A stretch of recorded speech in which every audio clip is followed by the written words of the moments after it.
Good afternoon, everybody, and welcome. Welcome to the first ever creative stream that we're doing here. So, this ought to be good. Had a hell of a time getting the rig set up in my kitchen.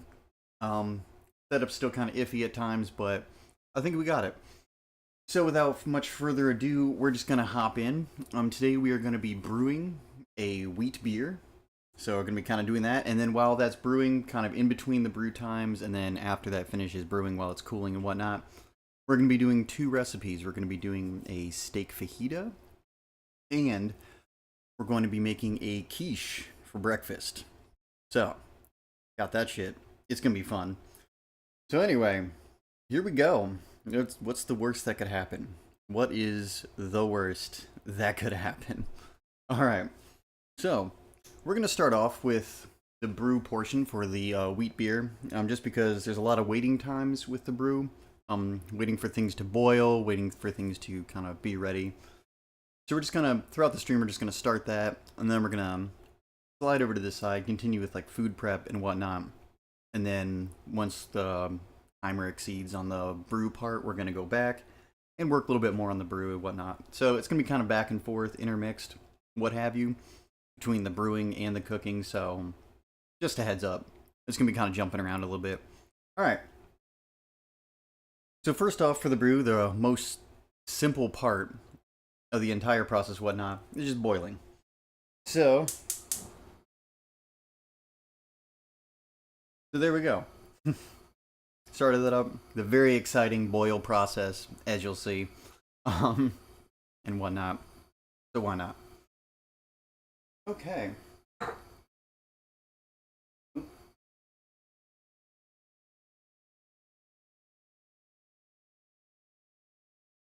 me move this over here. This is going to be a little bit easier so I can kind of talk and have things in the right order. What have you. Okay. Move that back a touch.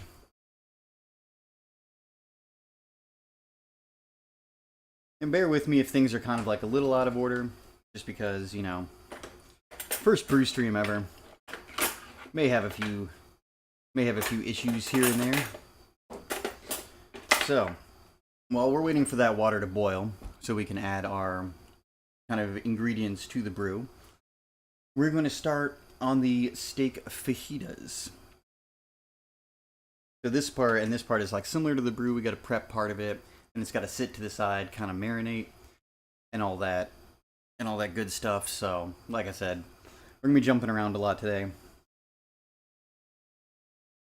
and we'll get this going.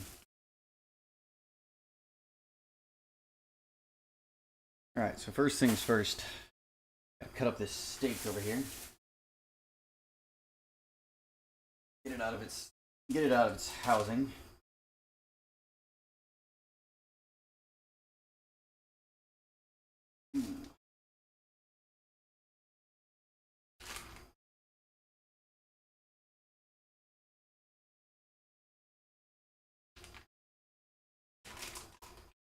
If I can get it out of the packaging, though. Hold on, let me wrestle with this for a second.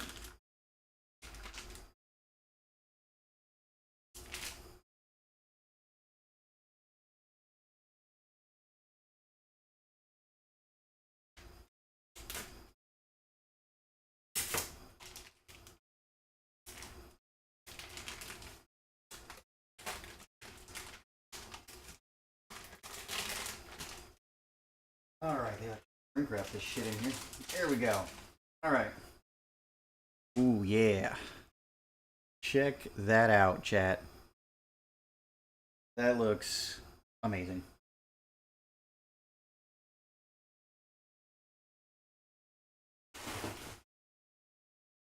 Alright. So, we got our meat here. We got it from kind of like a local farmer, if you will, from a local farmer's market, so looks to be a pretty decent cut, as you will. So, what we want first is we want to cut this into like half-inch strips, so we're just going to kind of eyeball it. I mean, that's probably a little bit bigger than half-inch, but I don't know, what can you do? What do you want from me? They're probably going to cook down a little bit. So while we're waiting for the water to boil, we're just going to start prepping this. Not really sure how long it'll take, because it's about a gallon and a quarter of water that we're trying to bring up to boil. And we'll have to let boil for like 45 minutes and whatnot, so it's going to take a while before the brewing really gets going. So I should have probably got a plate for these. Now that I got meat all over my hands. Yeah, it's fine. It'll be fine. We're good. It's actually a pretty decent cut of meat. I mean, there's not like a ton of fat on it. I know a good number of people like that. My parents, for one. Like the real, like some good fat on their beef, but me, not so much. So, amazing cut. Very good stuff. I say amazing cut like I know what I'm talking about, like I'm some beef expert or something along those lines, but I am not. Ooh, slightly frozen. That's fine, they'll have a little bit more time to thaw. Because we're going to cut, so what we're doing right now is we're just going to slice these into strips, and then we're going to cut up our peppers and whatnot, and we're going to prepare the marinade. And then each of these is going to go into its separate bag, if you will, and be marinated for about an hour. Hour, if not more, it kind of depends. So we'll have that off to the side marinating for minimum an hour while we're working on the brew and prepping other things as well.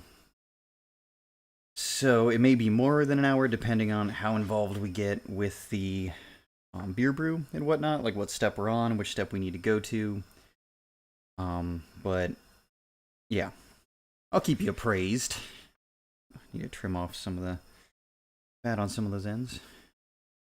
Yeah, like I said before, I'm not a huge fan of the fatty pieces, the fatty cuts, but I don't know, some people are, so to each their own. If you're making this yourself, you can make it as fatty or lean as you would like. Alright, the cutting board, let's stay still there so I don't slice my finger off. Live on stream. Streamer cuts thumb off. That'd be a highlight, wouldn't it? Submit that shit. Those ends. Those fatty bits. Not hugely a fan of.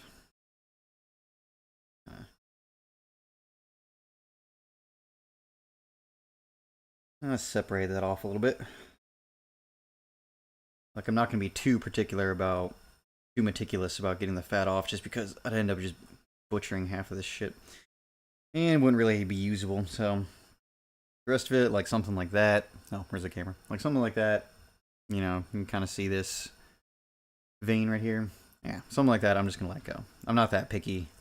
Not a fan of fat, but I'm not that picky about it that I'm going to let it ruin everything. There we go. Beef.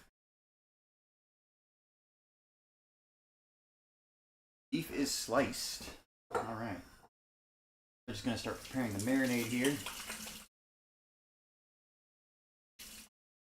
Wash my damn hands. Oh. Mostly because that beef was mostly frozen, so that it was really cold.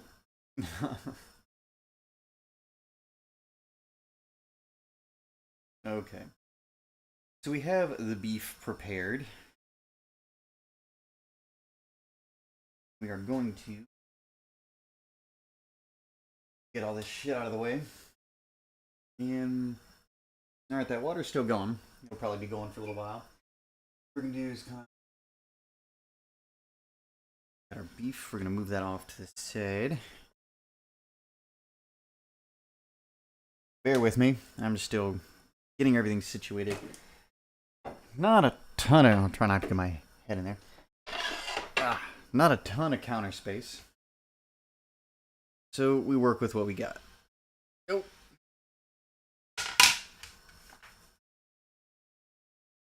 Trying to get that counter glare off there.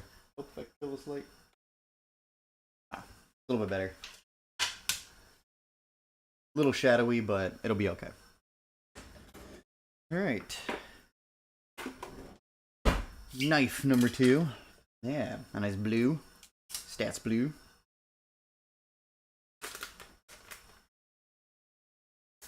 there. So bear with me, I'm just making snacks here.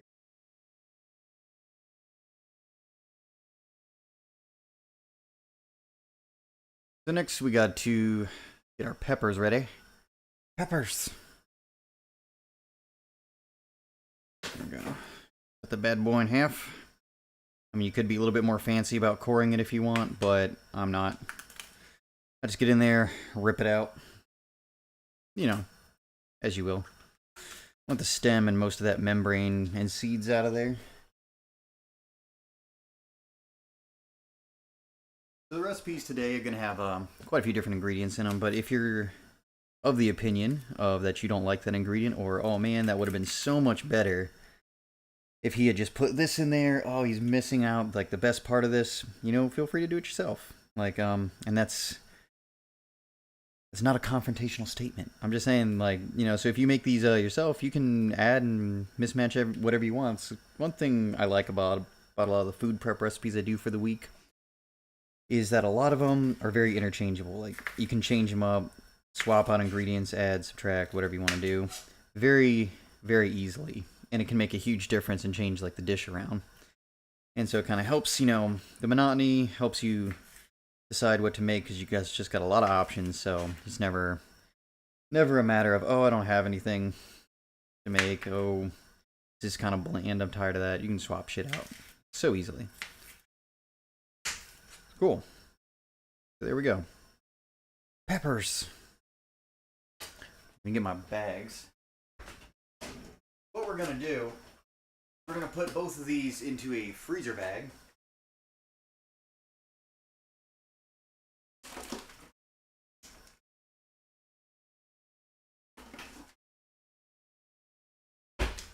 And marinate them. Anyway, so got our handy freezer bags. Oh, that water's starting to jump a little bit. It's getting there. It's getting there. All right.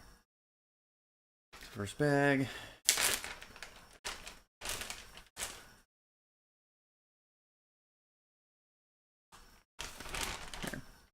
There we go. All right, pepper 2.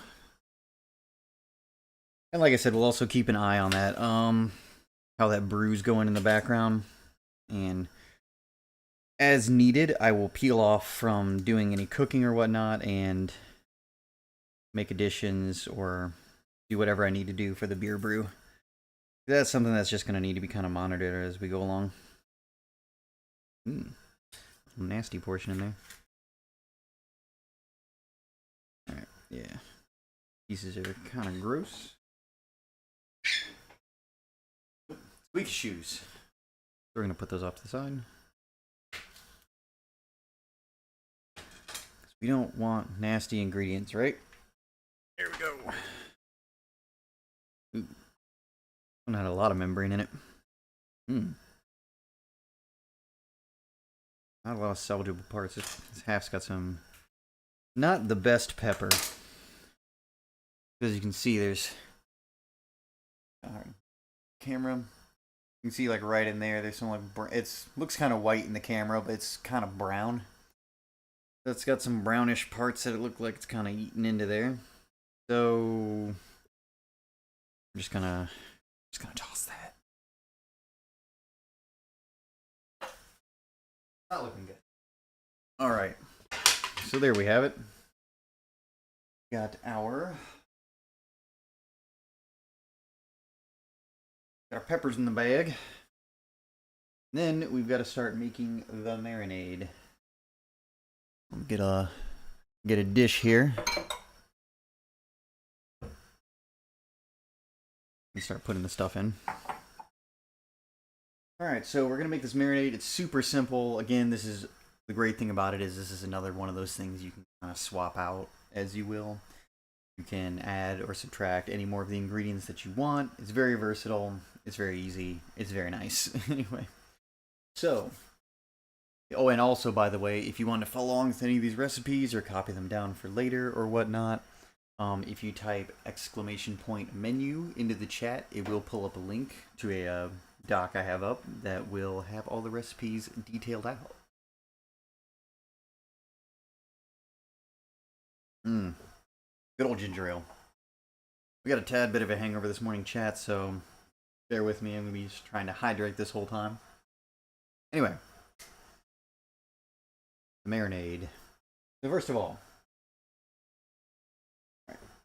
we want 3 tablespoons olive oil. Yeah. Now, you'll notice that if you look at some of the recipes, I had some stuff on there that I'm not adding in. That's just because I forgot to get it, so I don't have that ingredient. So, you know, take this as you will. It's kind of a hodgepodge. So we want 3 tablespoons olive oil. 1, 2, 3. Oh. You hear that water starting to boil. The brew is getting ready. It's getting there. See, next would be like 1 tablespoon lime juice, but we don't have any lime juice. So that's not going to happen. So we're moving on to the chili powder.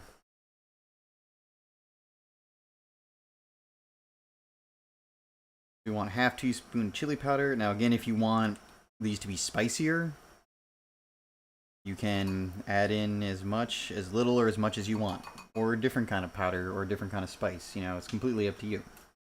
Like I said, and I'll say a billion times, very, very versatile. Then we want a little bit of cayenne. Where's my cayenne? Oh, there it is. Found it. Found it. Got my cayenne pepper. So, put in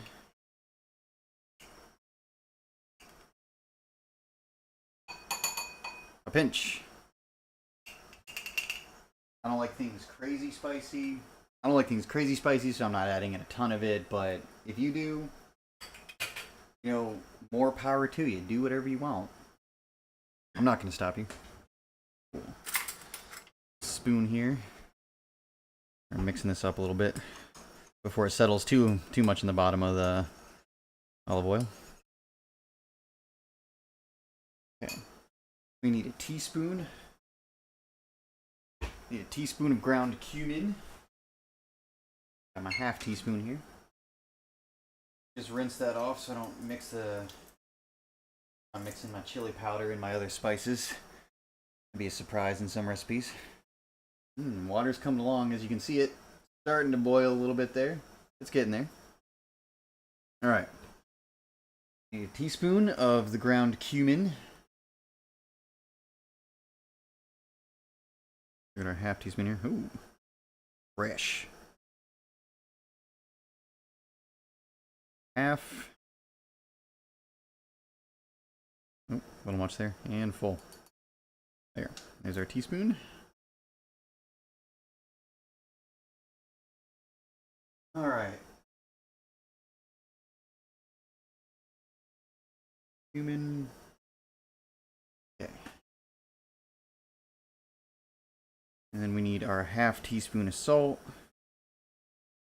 Again, you can eyeball this and mix and match as much as you want so that it fits your tastes. Your little taste buds. Alright. He wants a 1/2 teaspoon of ground black pepper, but I don't, it's kind of hard to measure when it's in the grinder. So what we're going to do is we're just going to kind of eyeball it. I like a lot of black pepper, so I'm going to grind a shit ton in here. Maybe more than 1/2 teaspoon, maybe the same amount. But you just add as much as you want to for it to be to your tastes. So it's not a big deal. Like me, love a lot of black pepper. Black pepper is one of my favorite spices. It's simple, but it does the damn job. There we go. Okay. Now, mix those up a little bit. And solidify too bad. Alright. Then the recipe wants to call for some garlic. This, I don't know, this is debatable. Not a huge fan of the garlic all the time, but, you know, some people are. So what we're going to do, add in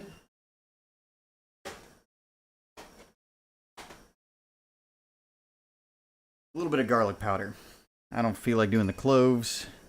The diced cloves are a little annoying at times. A little annoying to cut, and your hands smell like cloves for like, or garlic cloves for like a year. not a year, but you get the idea. There we go. So there we go. See? Simple, easy marinade. And if you want to make more of this, you just increase the portions. That's all. Simple. Easy does it. Okay, we get our other bag here for the steak hoot. That is almost to a boil. Almost to a boil, and we are going to have it here. It's funny watching it, you know, like on the camera versus like your actual vision, you know, because it's like, yeah, you have like a different view. Your eyes see it at a different rate. Your eyes, the frame rate of my eyes. Okay, so since that's to a boil, we need to stop with our marinade for a second and kind of move over to our brew.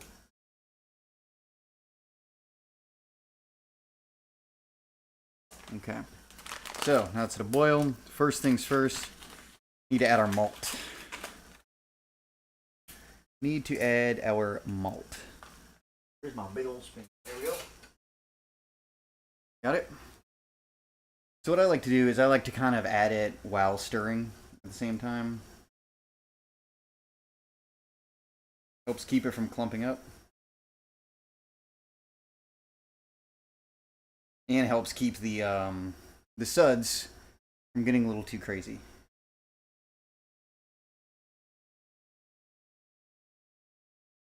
Ooh. As we boil over there. Shit.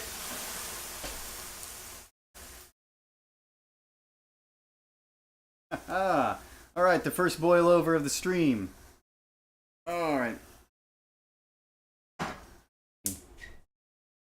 Off for a second. Real nice.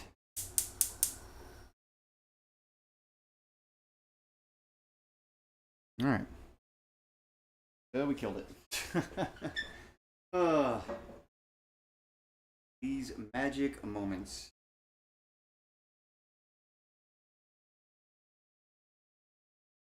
Let me move this off for a second. Doing good. Had that a little too high.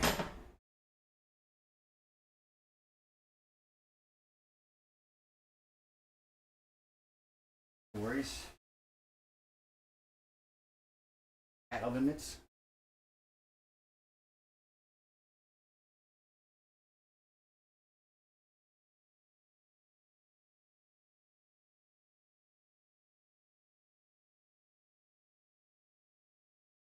Ah.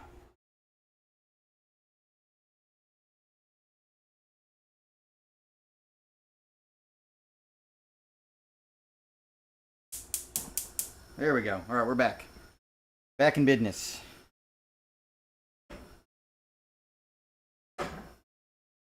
We're gonna take that down a slight bit while we add in the rest of this. And then, like I said, trying to keep an eye on it so it doesn't boil over again. All right, there we go.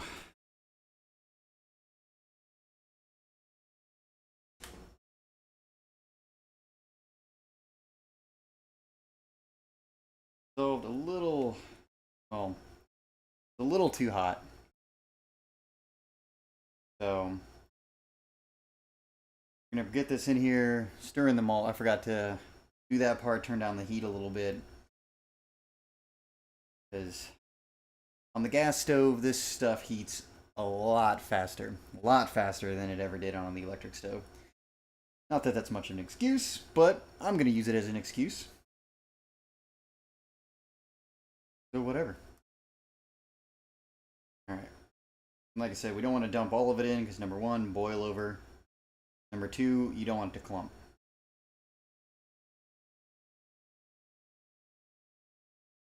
So just slow and steady. In there, it's kind of hard to see with a lot of the suds, but you kind of move the suds aside and see if there's like little clumps. Add in a little bit. Stir it up. Because you want this fully dissolved, you don't want it clumpy anyway.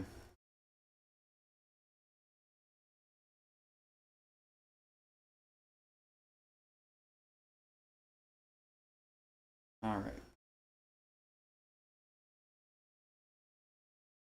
You get stuff like this where you get a big clump hanging off because the moisture, the steam coming up from the got the malt in this plastic bag. The steam coming up from the pot will kind of moisture makes it clump a little bit in the bag. Got these problems trying to open here. There we go. As I'm getting malt all over the floor. No, my malt. There we go. And you gotta scrape some of it off the bag here because it clumps up. There we go. There we go. Okay. That. Turn up the heat a little bit here.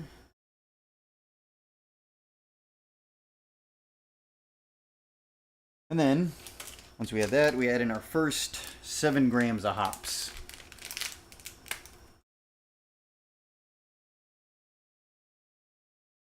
Getting unruly again. Break up some of those suds. Half the reason for stirring it too is keep the suds down. You're getting hot. That back a little bit. Turn that down. We're getting this here. It's hard to add, stir, and all that at the same time, keeping it from boiling over. I don't want another boil over, so we're turning that down a little bit. Stuff all over the stove. Lovely kind of. All right. So anyway, first batch of hops. You can kind of see that in there. A little 7 grams of Cascade hops. Smells like beer. Ugh. Drank way too much beer last night. Okay. So, just drop those in. Like that. Green color to it. Here, kind of disperse some of those bubbles. Variables. Malt that might have gotten stuck to the side here. Back in. Alright. Then, that gets to boil for 45 minutes.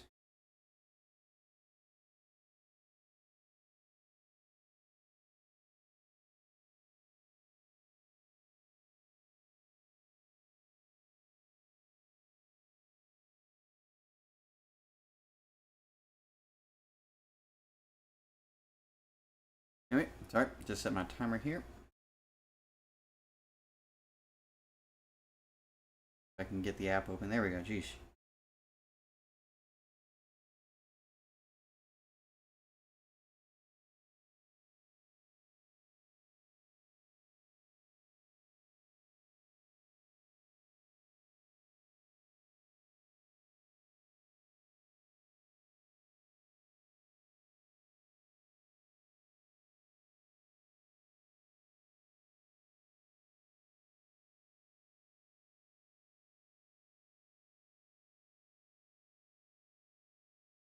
Alright.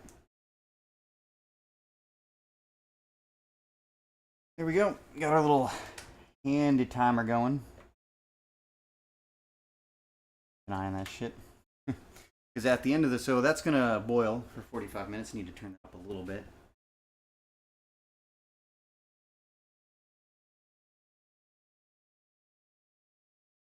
Stir that occasionally.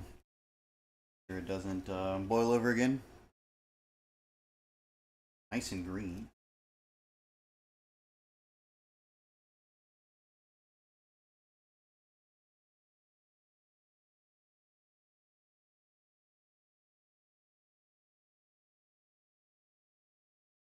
Yeah. After the 45 minutes, we need to add in our last batch of hops and then bring that down and let it cool till it gets down to around 70 degrees or so. I move my pink scissors off the side.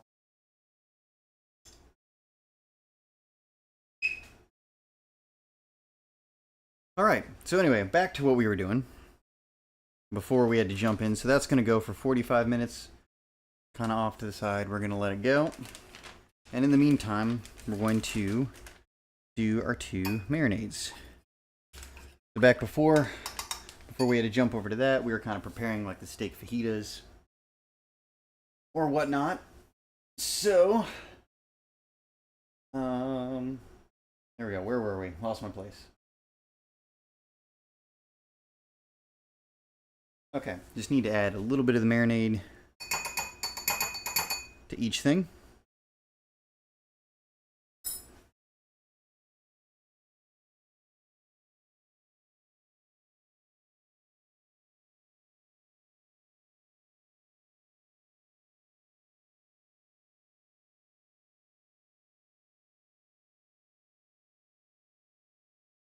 There we go.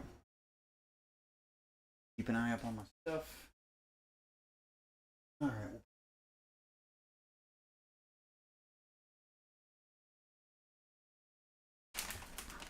So you want to add a little bit of the marinade. Oops, there's my spoon. Stuff's all settling to the bottom. A little viscous, because otherwise you're just going to end up pouring just olive oil in. All right.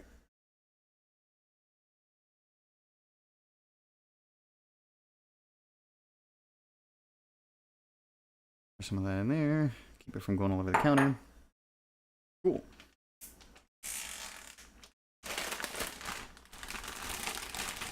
There we go. You know, kind of just like making all sorts of noise with that, but you want to just kind of mix it up so that it coats the peppers and whatnot. All right, and then in our other bag, put in our steak strips.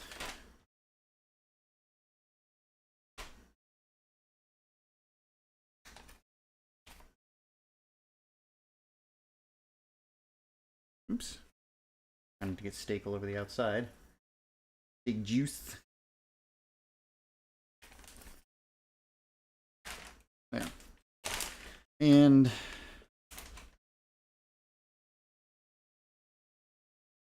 I'm gonna get that mixed back up. Put the marinade back in there. Try not to burn my arm here on the thing. Cool. Alright. And so again, I wash my hands a lot. A little paranoid, but especially with the beer brew, you gotta make sure everything is sanitary. I mean, it's boiling, so any bacteria were get over there, wouldn't be a big deal. Now that that's a little bit more under control, we can crank the heat up a little bit on that.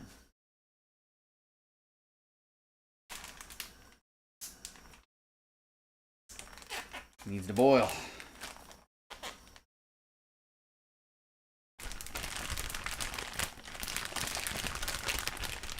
Alright, I'm trying not to make too much noise of this.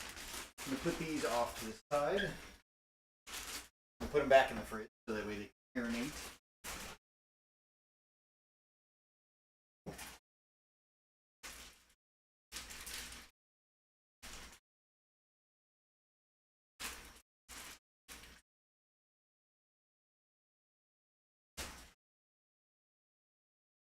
Alright, there we go.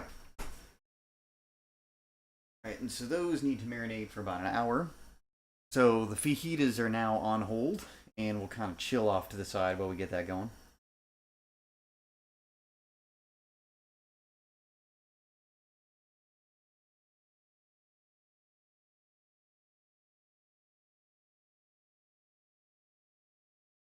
Alright, bear with me 1 second here.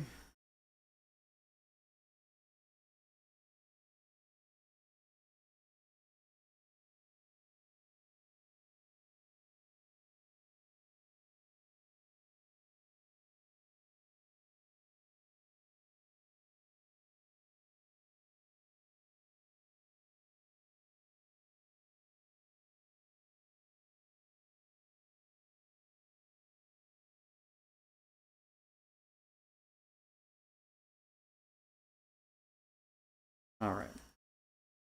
Timer's still square. There we go. Alright, so far not doing too bad. Just one boil over. need to stir it, but just mixing it back in there.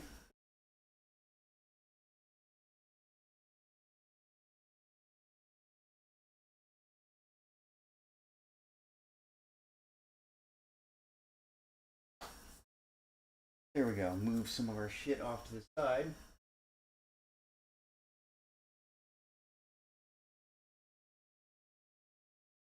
Alright, and so those have to wait. So while we're waiting for like the... Because pretty much the fajitas, that prep is done. It's just got to marinate. And then once it's done marinating for about, like, minimum an hour. You can marinate it for more. Marinating it overnight is actually better. Just because it really gets, like, the flavor in there. Whatnot. Oop.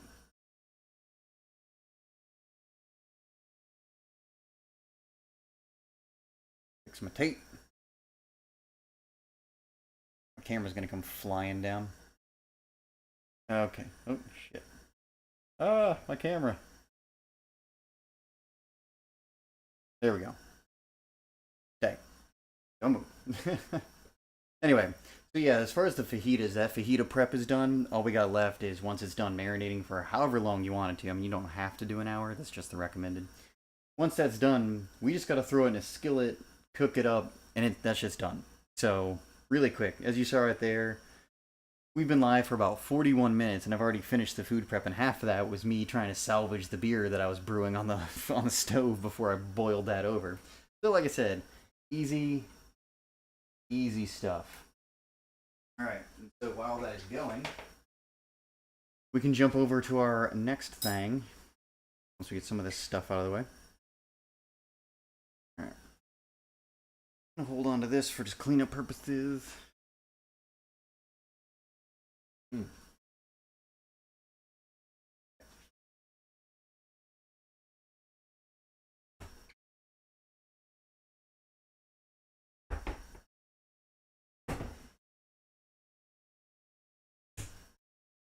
Okay, so a lot of the prep today is a lot of stuff on hold. And the thing is, I kind of timed all this so that way while I work on one thing and then set it to do its kind of on hold, like this boil or the marinade or things like that, I have got another recipe to work on, so you can keep things kind of moving. Alright, you all see that? Yes, cool.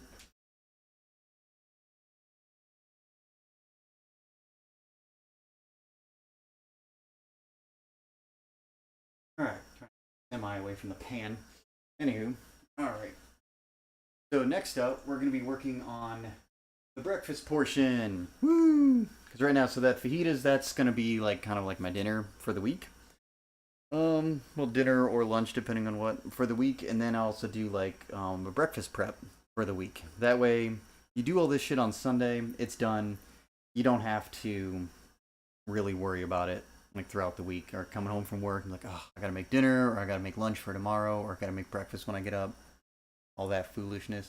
You don't have to worry about any of it this way. So we're going to be working on a breakfast quiche.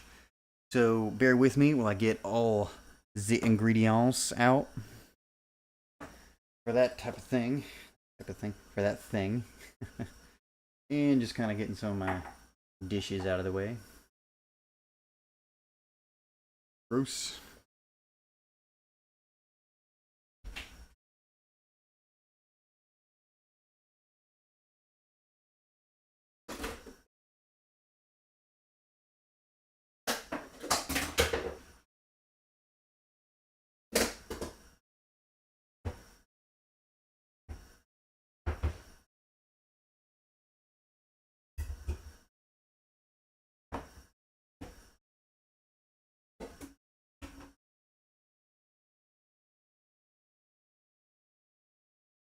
Alright, just had to grab all my stuff here.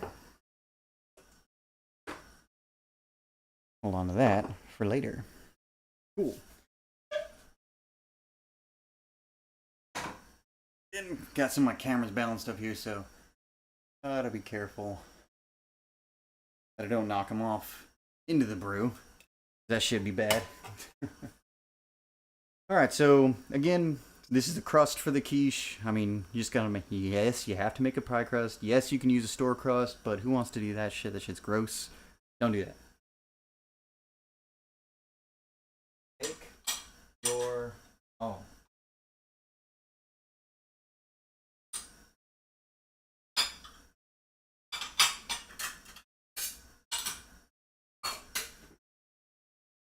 Okay, so as I clatter around here in the background. Now for this, I use whole wheat flour. I was trying to get better about stuff like that. So good. But you can use regular white bleach flour if you want. Again, all about personal preference. So we just want 1.5 cups of whole wheat flour. Cup. And 1.5. There. Easy peasy. That portion's done. And this has got to be sifted, mind you. So, sifted flour.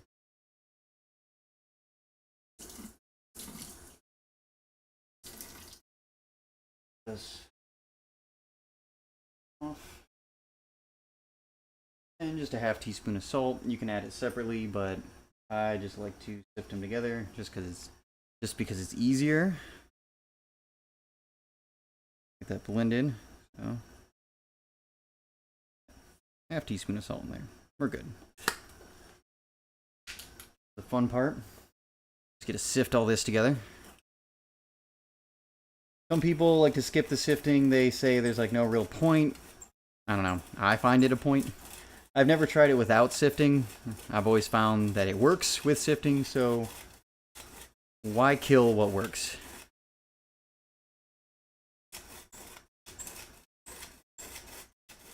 So, good amount of flour to sift. Ooh, jumping flour. Jumping flour. We got it.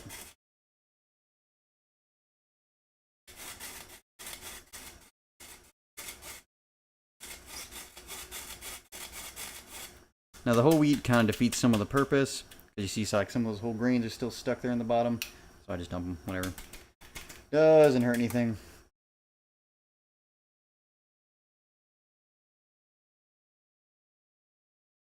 You can smell that beer. It is hoppy.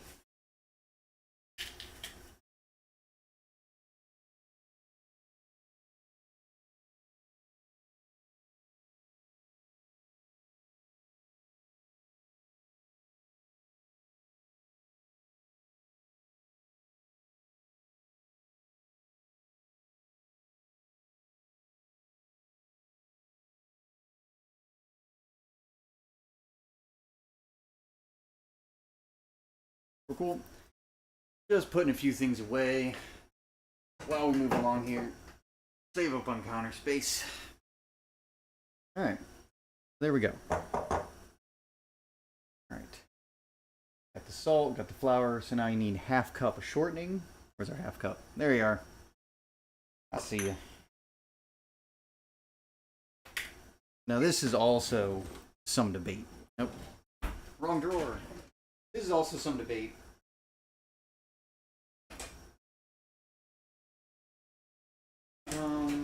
Talk to some people. I mean, I'm not gonna lie, shortening is inherently bad for you. I mean, let's look at this shit. Total fat, 12 grams of fat. In 12 grams of fat per tablespoon, and we're using 1/2 cup here. We're gonna have a nice dose of fat, but you're not gonna be eating the whole thing all at the same time. It's gonna be spread out throughout the pie. Well, not the pie, throughout the crust. Plus, what's in the quiche is going to be good for you anyway, so a little fat's not going to kill you. Better than sugar. But anyway, coming back around, I digress. I ramble. I tend to ramble when I cook and just doing other tasks. I get off on tangents. So coming back around, I'll try and stay on track here. Shortening, I've had debates with people, not like heated debates, but just heard, let me rephrase, heard varying arguments. Some people use shortening like me. Others say lard, which I argue is not that much better than shortening as far as health-wise. Other people use butter. It's however you want to make it. Remember, this is for your taste buds. So, who gives a damn how anyone else wants to make it? You make it how you want to. And that is going to be delicious.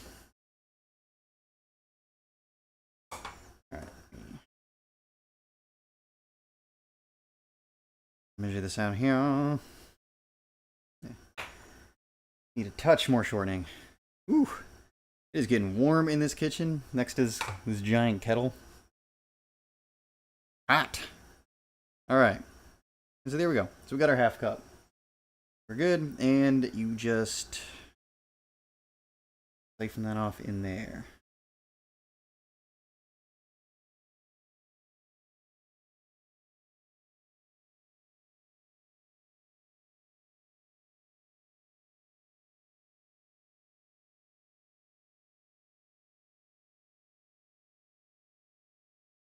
Cool. And play the game of getting all that to come off the scraper. So there we go. We're fine. All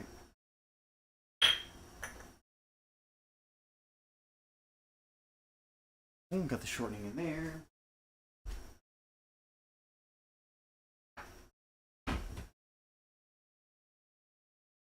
All right. Can I reach this? Yes, I can. All right. Yes. Pardon my arm. Had to get a cup.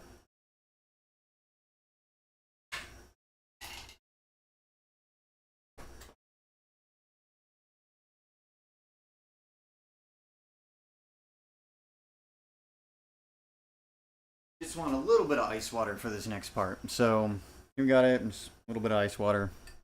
Doesn't have to be freezing cold or anything like that. It'll do. All right. And then, so we've got the shortening, salt, the flour, and then you just need a pastry knife.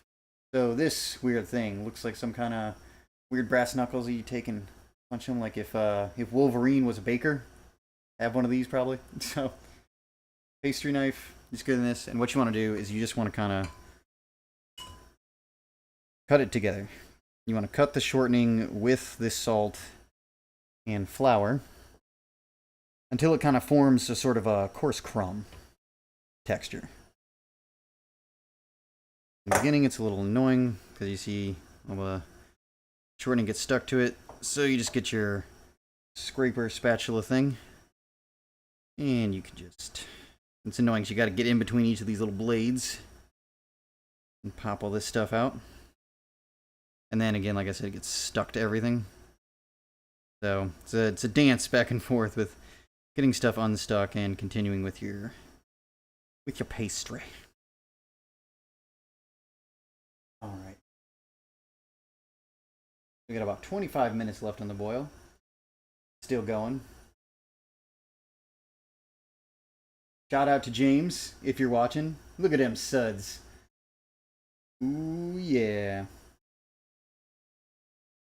We cook them with gas now.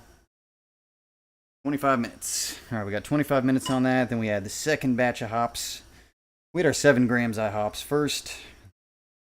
Then once it's done with its boil, we gotta move it back down, drop in 3.5 grams of hops, and then let it cool till it's about down to 60 or 70 degrees Fahrenheit.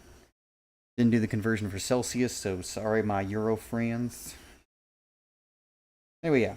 This is kind of what you want as we're getting there. You want that kind of like the consistency of like, it's a little bright, kind of coarse crumbs. Coarse crumbs. Basically, you want all the shortening kind of broken up with the flour and not a lot of kind of loose flour itself. You want them kind of as best combined as possible.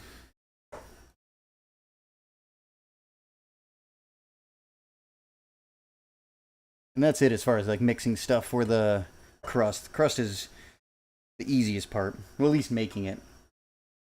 Rolling it out and getting it into the pie pan, it's not hard, it's just time consuming, and I find it to be the most annoying part. I hate it. But what can you do? Cool. Done. All done with that. Put that off to the side. Then, oh, here we go. Need a fork. And you add in some of your ice water. Not a lot at a time. You don't want to like just drench it. Usually end up with more water than I need on the side, so it's cool. I can do this two-handed. I can do I get water all over my counter. I don't know why I always use this glass. It is not very conducive for pouring. You still see that? Getting a little hot. Put that back in. There we go. Pouring some of that water.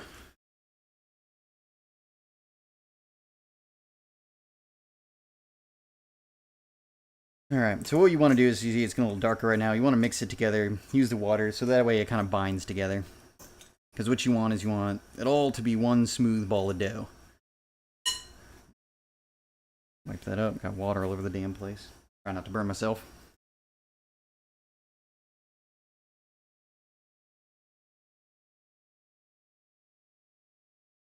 Want that doughy consistency.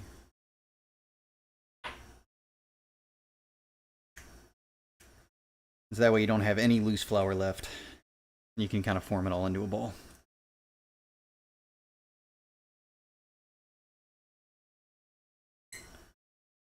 Alright. Gotta be honest with y'all, I was having a lot of anxiety about the cooking stream last night and this morning.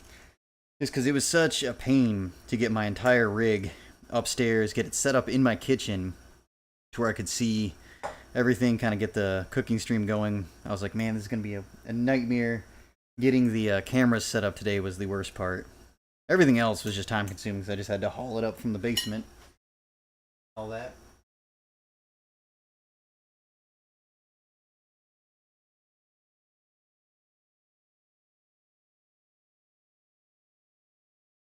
Sorry, just catching up on those messages you're sending me, James. Very relaxing, but I want to get mangled. Yeah, Daddy's sporting a little bit of a hangover this morning. So I was also a little apprehensive because I was like, oh, I don't know if I want to be smelling raw brewing beer for like an hour or so or more, however long it takes. So I was just like, whoa, might not be good. Cool. So you see right there, you want that and kind of that chunky consistency where it's all together. Chunky. Chunky yet funky. Alright, where's my damn paper? Oh, there it is. Found it.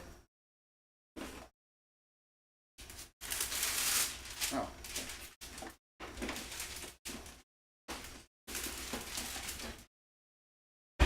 So this part's also a bit of a waiting game. Because you gotta let it sit for like 10 minutes. You don't have to, no one's gonna stop you if you try and just make it now.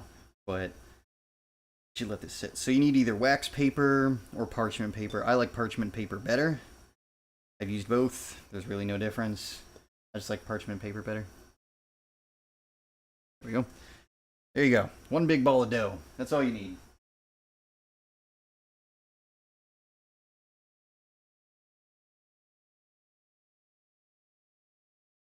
That's all you need in life. Put this shit where the cat's not going to jump up and knock.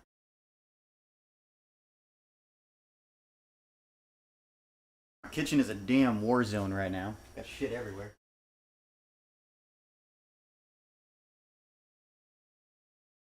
Where are we at? Alright, we got about 19 minutes and 40 seconds for the beer brew. Do.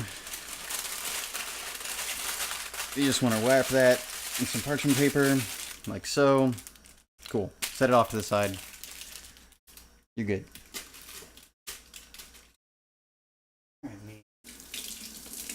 Rinse off here. I got shortening all over my hands.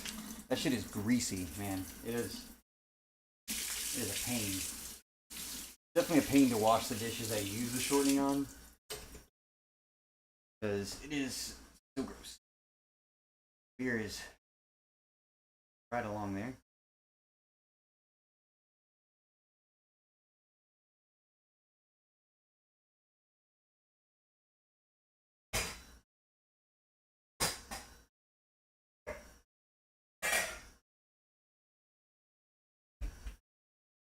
Bear with me. I forgot an essential part as I yell from across the kitchen.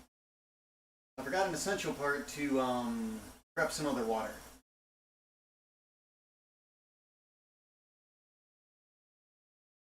So bear with me.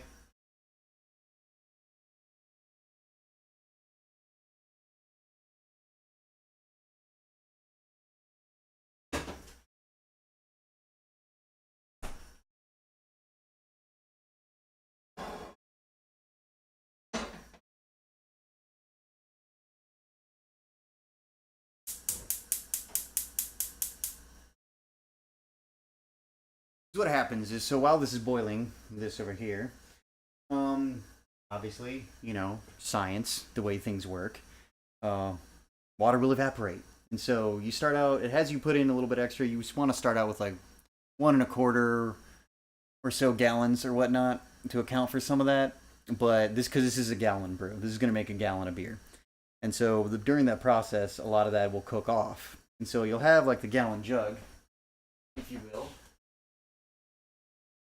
Our fermenting jug. Looks like a big old growler. And bringing a gallon, we'll bring it about up to here or so. Full gallon.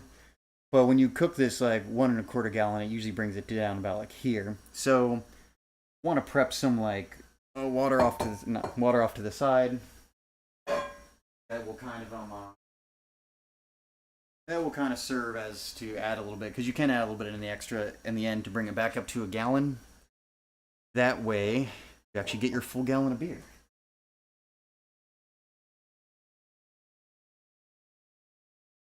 Otherwise, you're just depriving yourself of beer, and who the hell wants that? Put that away for now. Like I said, running out of room, so I gotta prioritize what's out on the damn counter. Okay. I believe you said 19 minutes. Around 9 minutes, we'll be able to prep the dough a little bit. Got about 16. Okay, so up next.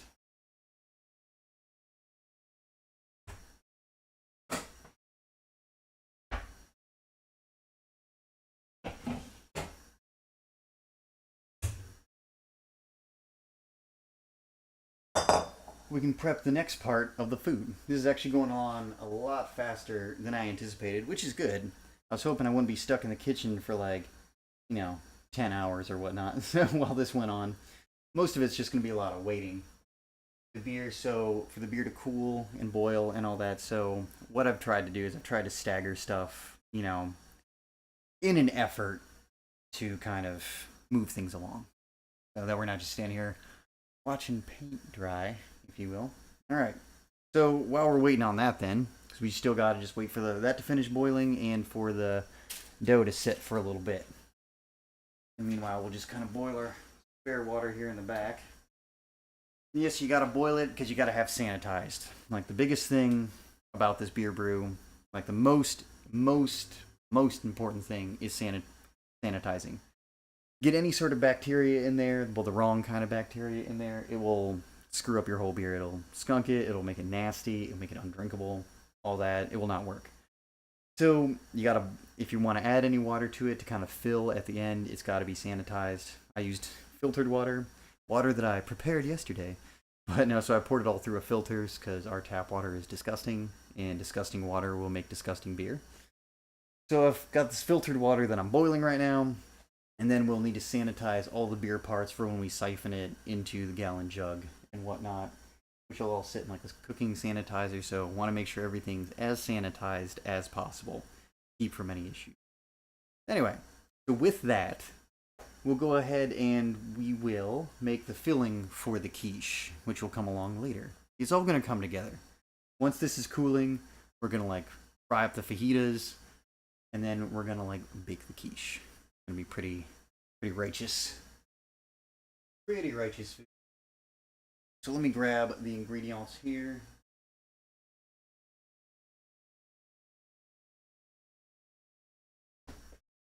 Okay.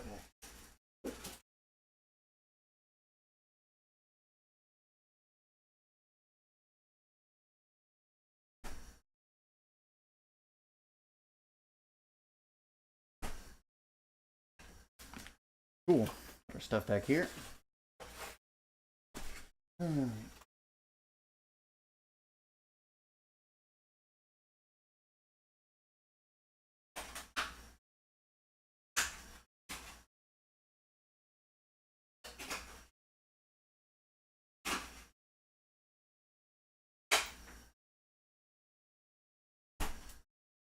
All right, egg cracker time. Put this over here.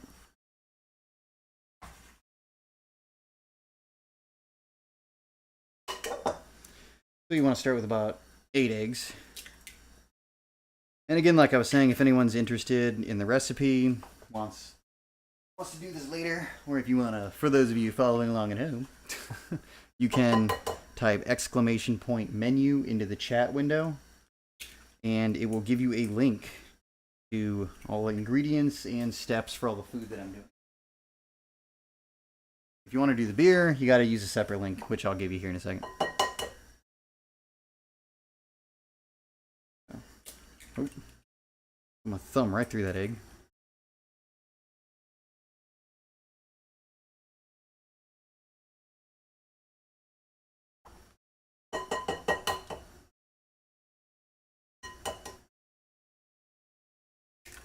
Or keep an eye on the time.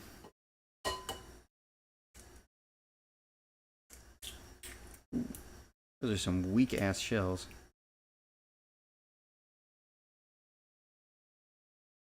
Hope that's not a bad sign, right? Any of you science nerds in there? If the egg feels like it cracks a little too easy, either I am too strong or the egg is too weak. Oh shit. Lost a shell in there. No. Come here. Fucker.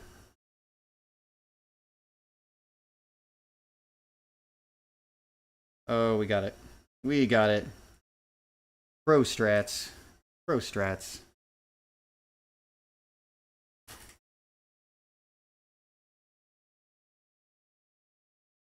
Alright, just two more. Crack, bitch. There we go. Ah. Like I said, weak ass shells. There we go. Shells like splintering. I'm sure there's a better way to do it. And I'm sure someone's got the pro strats for egg cracking. But I am no pro. Go. And the last one went off without a hitch. Alright. Try and not get some salmonella here.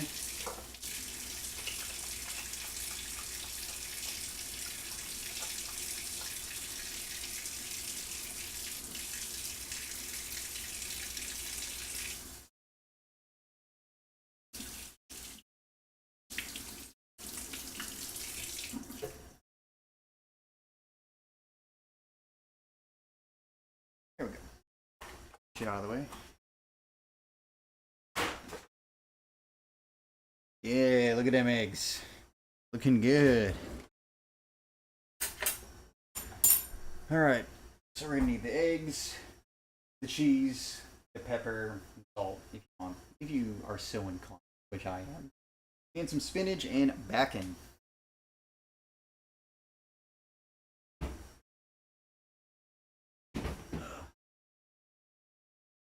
So let me get my spinach out here.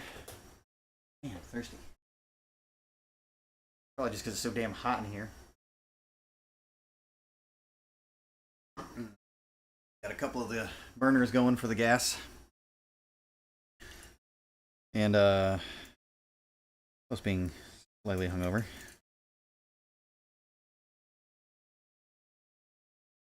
Come on, yolks. Get yoked.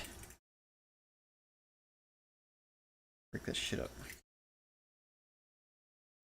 Now, if you have an egg beater, you can do that, but it's just quicker. Well, I don't know if it's quicker, but you only really need to really beat the egg, so you don't really need to mix in much else that requires vigorous mixing.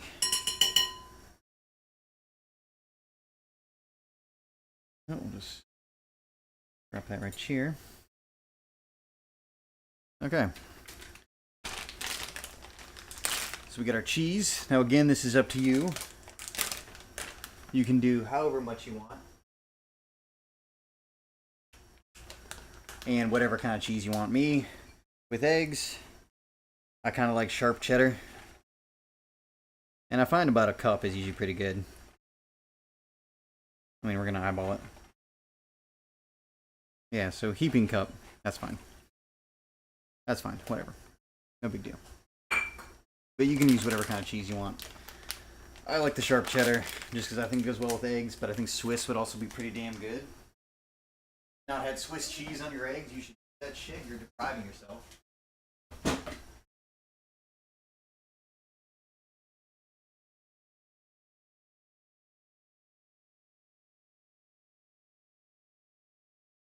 Forgot to flip the steak marinade over there.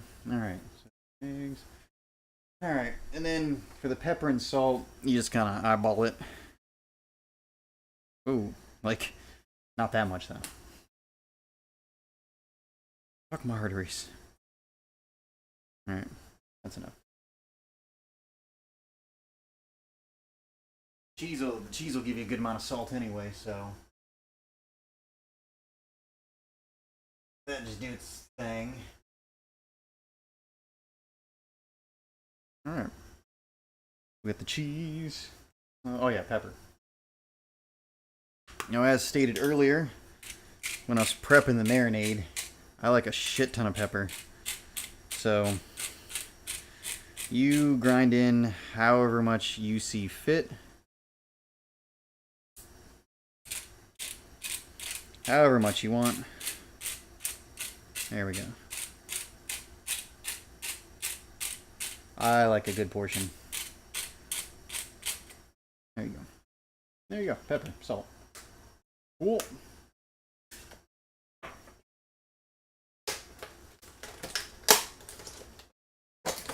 And then, good thing about the quiche, you can put whatever you want in it. I do, well, with the eggs, I do the cheese, spinach, pepper, salt, and bacon. And it's pretty easy. And potatoes at times. So, do a handful of spinach. A healthy handful. But then again, like I said, this is just kind of like an omelet, so you can add in whatever the hell you want to it. It's pretty good like that. Pretty versatile.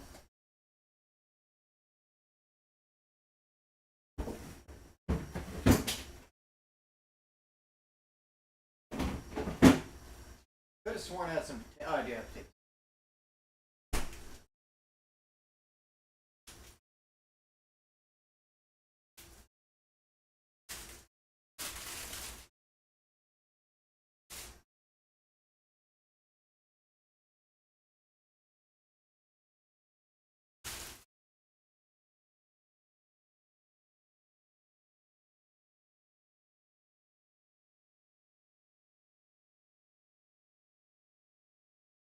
All right. So then you got some spuds, which I got to slice up here. Well, not. Oh yeah. So I got to slice up here. Oh, running out of counter space.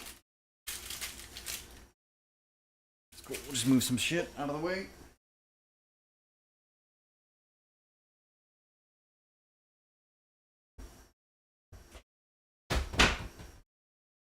All right. I think we only got about like 5 minutes or so left on the brew. Brew. Yeah. So like 4 minutes 40 seconds. Good. Cool. So get our bacon. You can use whatever kind of bacon you want. You need the pre-cooked bacon. You can do flavored bacon, bacon, whatever you want. Again, you can change it up if you want sausage instead, or ham, or no meat whatsoever. You can also do that. Whatever tickles your pickle.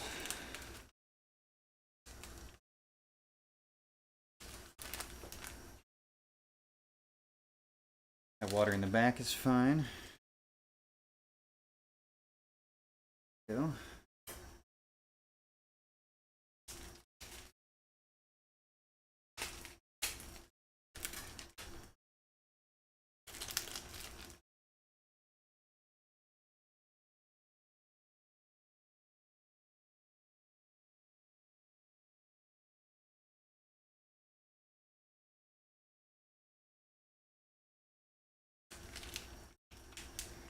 Alright, so bear with me, just get my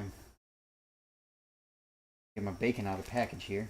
Being a right jerk. Go.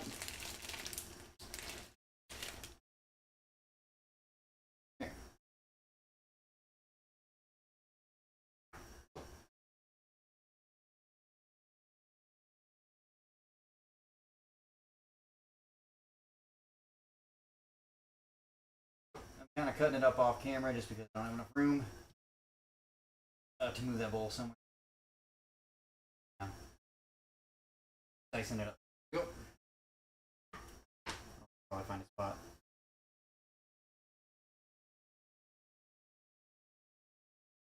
There. Healthy dose of bacon.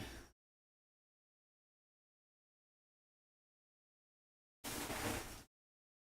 we may have to pause on this here in a couple minutes because gotta prep the.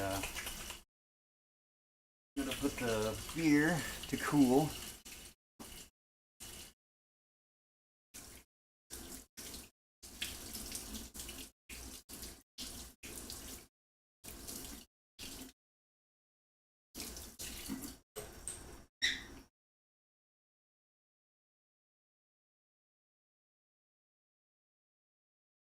We're making really good time. We've only been at it about like an hour and 50 minutes. We're about almost halfway through the brew process. Got about 2 minutes left on that. We will let that continue. Potatoes. Gotta get those potatoes. Oh, I gotta clean up this. Gotta clean up this counter. That's what I gotta do. All right, so while that's going, we're just gonna get some stuff off the counter over here.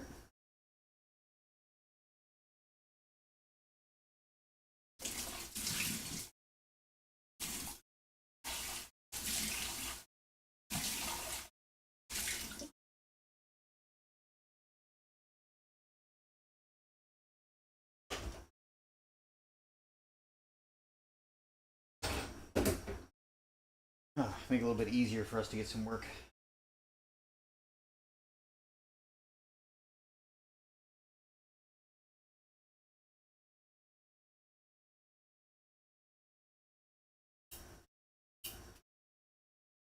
I could always switch over to that view if you care to see me do dishes, but only have a second.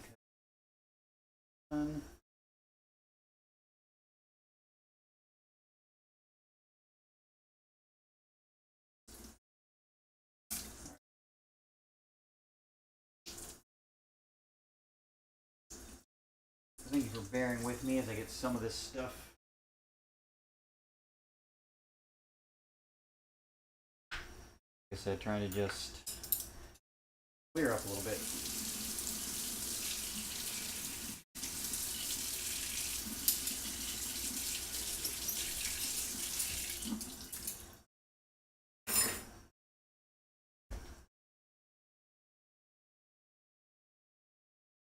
Alright, and there's our alarm.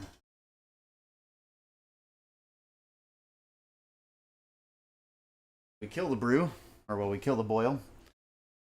Gotta love gas stoves. And we add our last batch of hops.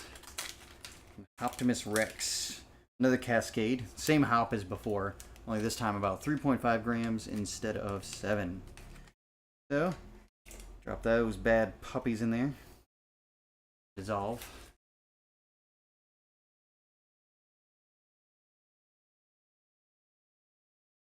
So, that mix in there. I'll let it dissolve a little bit.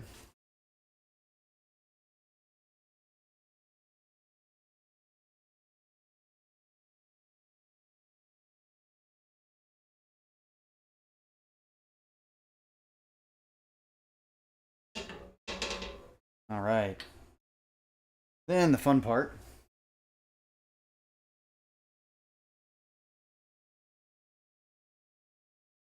Oops. Don't pay attention to my nasty kitchen. So hold on a second. Let me bear with me to get this taken care of. I've only got one sink.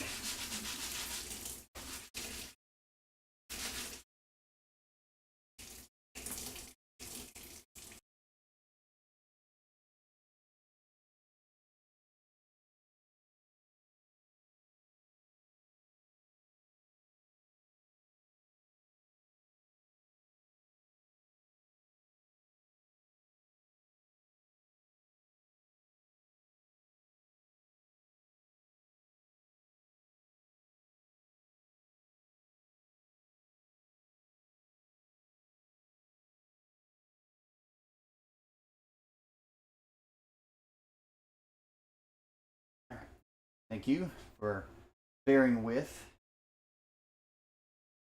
Get out of the way. There.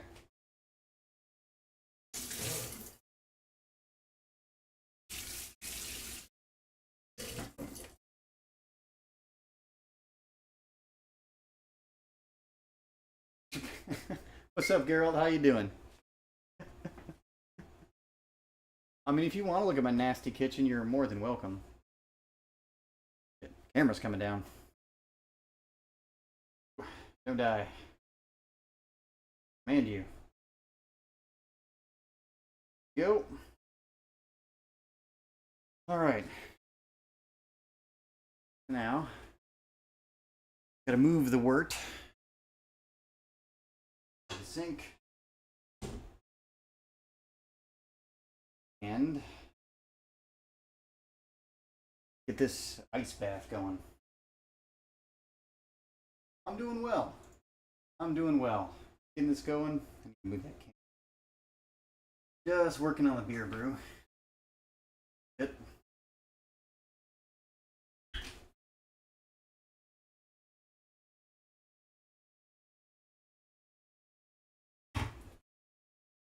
We'll be moving back to a food prep here soon while the beer cools. So, give me 1 second.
Alright, there we go.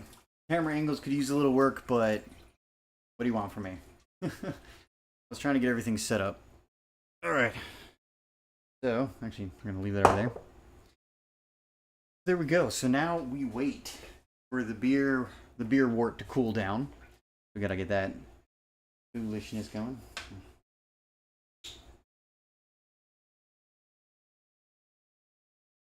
Oh man, I got stuff all over the damn kitchen. That's gonna sit in a nice ice bath there. And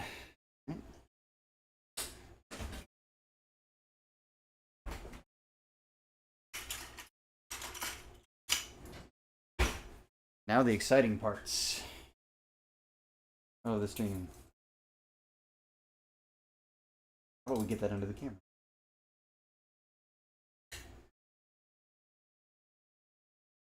At any point the camera goes tumbling because I don't have it exactly probably secured the best.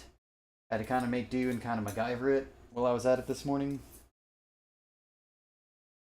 By the way, there's not really a set time on the beer, just kind of Cooling is kind of how long it wants to take. After a little bit, if the water gets a little warm, I'll add some more cold water to it.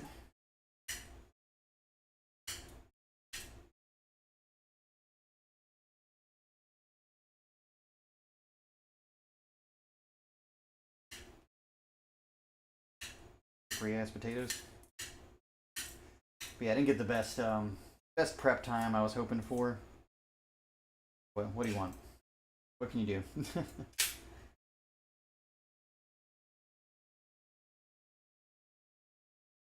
Potato all over my counter.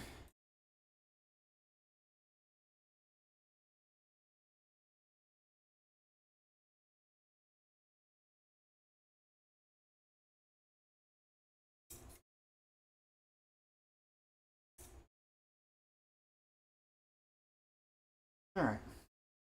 Well, what you been up to, Geralt? How you been doing?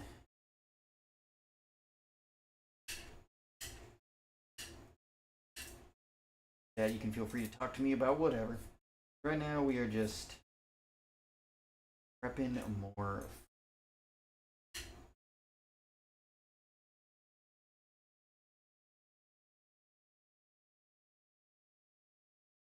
Most of the hard parts are over. Right now, it's just kind of like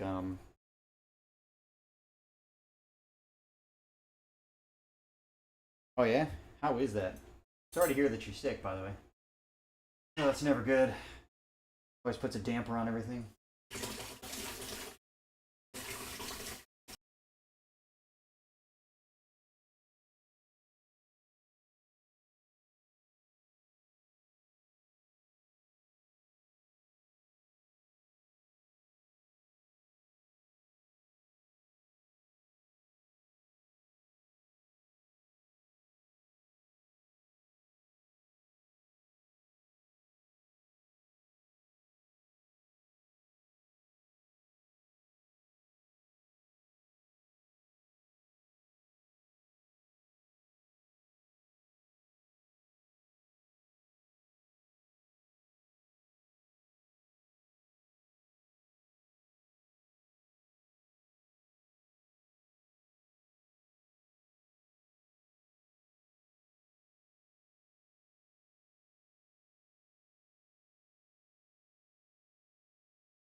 Oh, nice. Dynasty Warriors type. That's cute.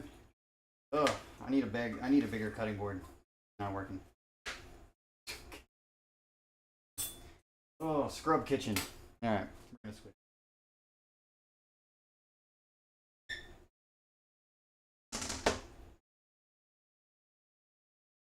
There we go. Much more room. This ass thing. Not helping anybody. There we go. There we go. Now I can mishmash. Just I have.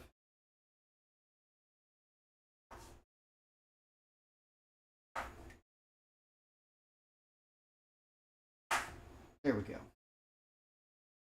Yeah, I'll have to check that game out. Now I've played that. I haven't played a Dynasty Warriors style in quite a while. There. Alright. Haphazard way of whatever. Good enough. Good enough for now. We'll be better on this one.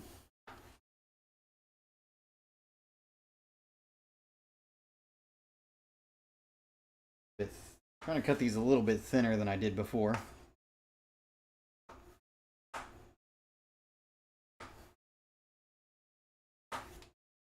Everywhere.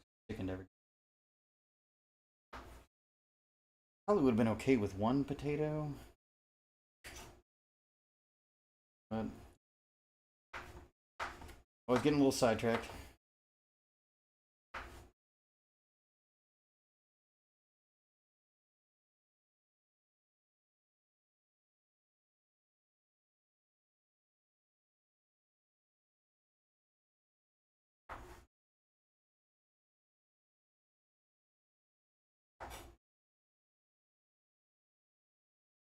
Ah, the exciting world of slicing potatoes.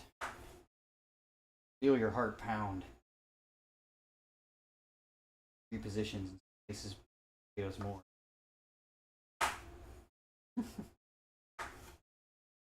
Whatever it takes to keep me entertained.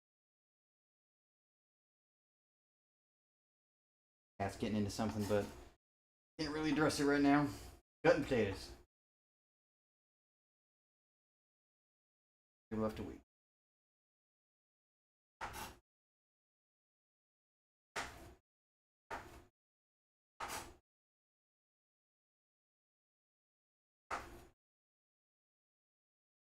Ugh, damn water's draining in this. Adding to it.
Oh, cool, cool. You said wow. It shouldn't take you very long to get to 110. It was pretty quick for me to get there. Like even before any of the patches or catch up mechanics, if you will.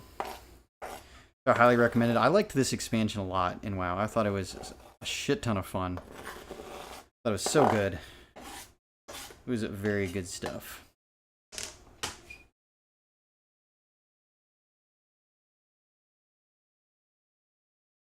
All right.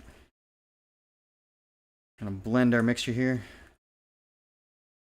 We want a little potato, little potato. A little heavy on Potato Town, but you live and you learn. Can't get him out now.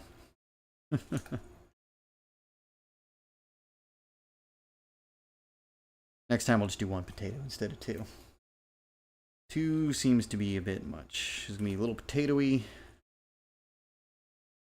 Apologies now to my wife, who also has to eat this along with me. I mean, I love potatoes, but there is such thing as too much of a good thing. Cool. So we're still waiting for that pool.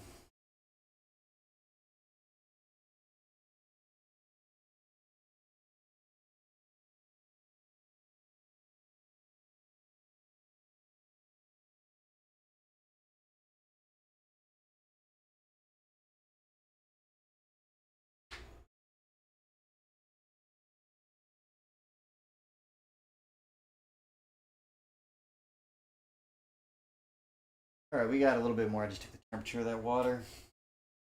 Here. We got a little bit more before we want to, what was I gonna say? Pull it out.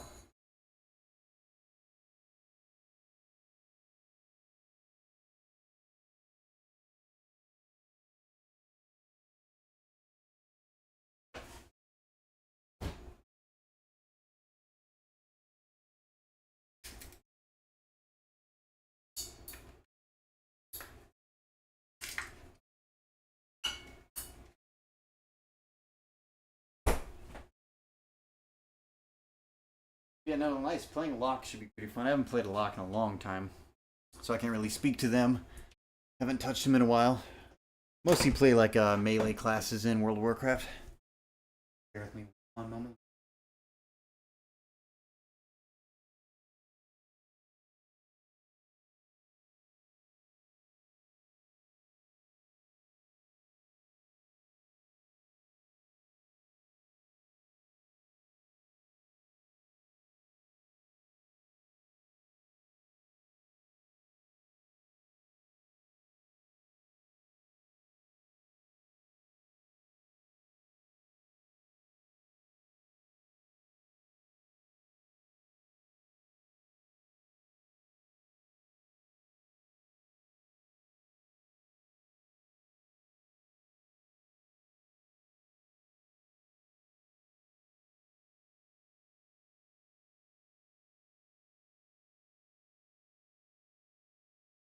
Added some ice to that mixture. Cool down our other pot of water over here. We'll give it some time. Alright, so we got a little bit of time for that beer to cool down. Alright, we'll move this off to the side. Ooh boy. Now trying to get room for all this shit. Get that out of the way. Need to move some stuff.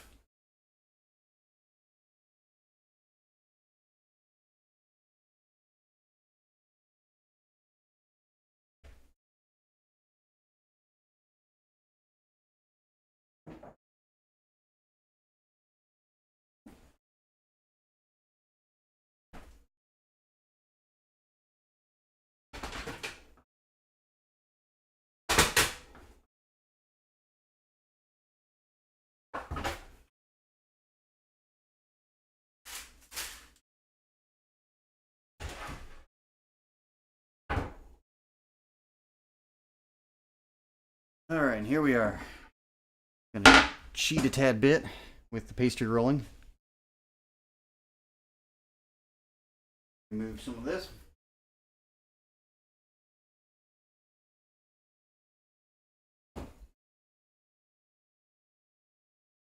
Okay. There we go. I know it's upside down for you all on the camera, but sorry about your luck.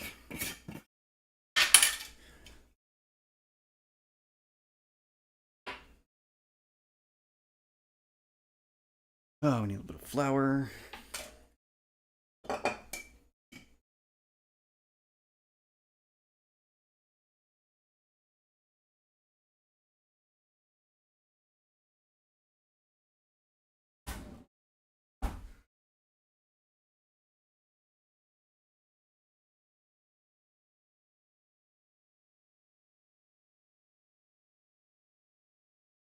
Alright. Might have put a little too much flour on here. But oh well. Mistakes were made.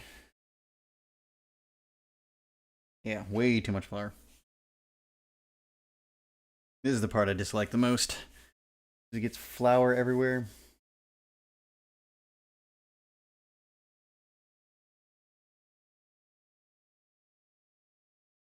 Yeah, sorry about that, girl. Blind in chat. Since however many years ago I started losing my hair.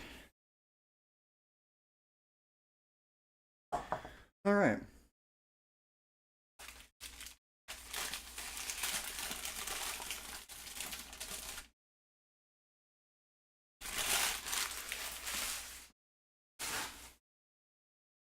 My bad. Here we go. Put that a little.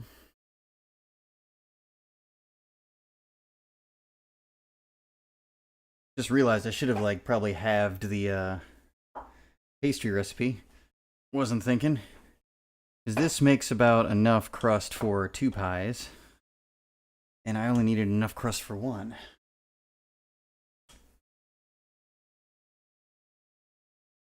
So, whoops. Oh well. Maybe I'll just have to like make a pie off stream or something like that, or if I have enough time.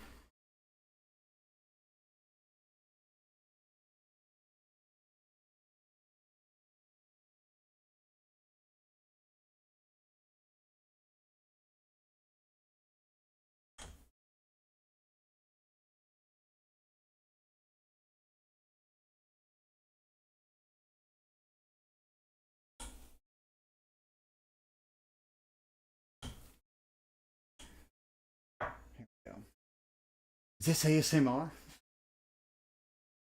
So, hey, Brother Keith, we're gonna be making some pastry. I'll make it ASMR if you want, but not for free. No, what's going on, buddy? No, we are making quiche. The beer is cooling right now.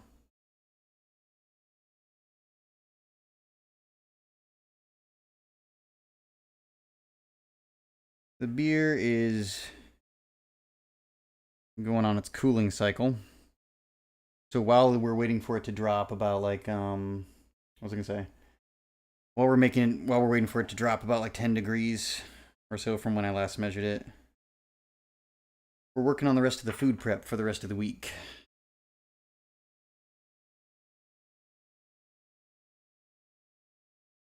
Ooh, a thick bitch.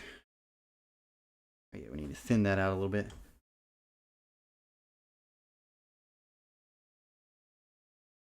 Kind of thick as far as man, I'm getting flour all over the damn floor.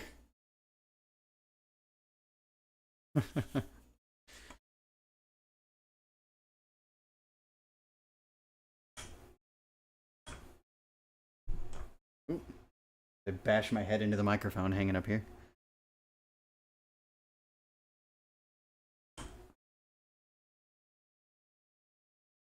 Alright, that should be good. I just had to thin it out a little bit. Oh, yeah, we free over here.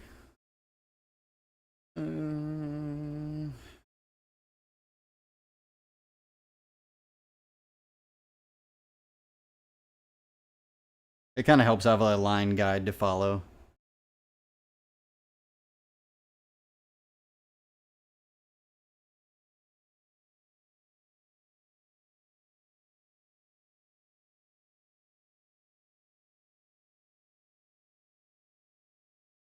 Yeah, I kind of fucked it up on that end. Close enough.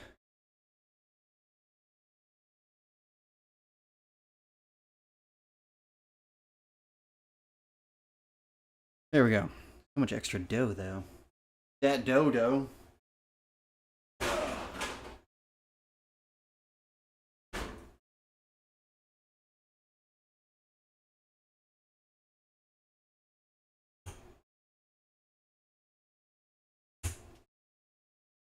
Alright, bear with me. Just gotta find my damn... There it is. Found it.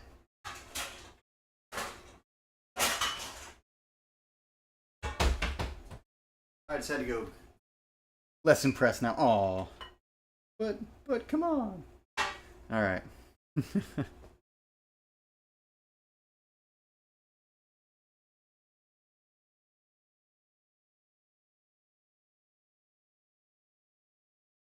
Come on. Ah, little break. Whatever, we can patch it. We have the technology. Alright. You. One of the faster crusts I've been able to do.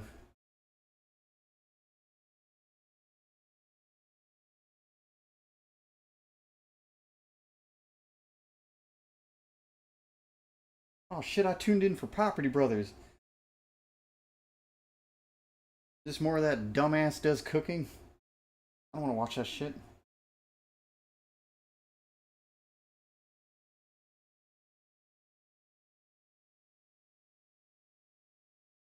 Alright. Gotta do a little patchwork here.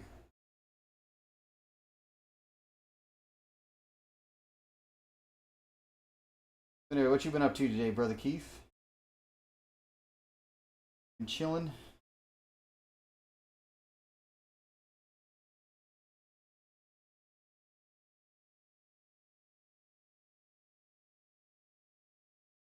Trying to mend this crust over here real quick.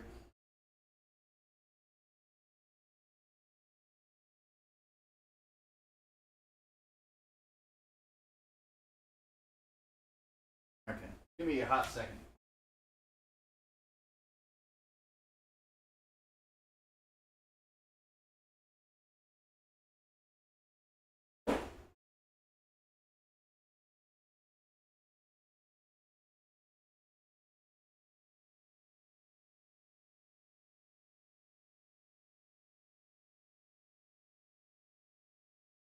There we go. I just had to check what the damn temperature was supposed to be. There we go. Start heating up the damn oven. Oh, here's mostly that tidying up the place. Oh yeah, yeah. I hear that. I'm making this kitchen into a war zone. When Gina gets back, she's not gonna be too happy. All right, nice. XCOM's cool. Cool. Ooh, some hots. Depending on how long it takes me to finish the rest of this stuff, I may be able to join you guys. Join you fellas. But we shall see. Oh my god, I gotta go wash my hands.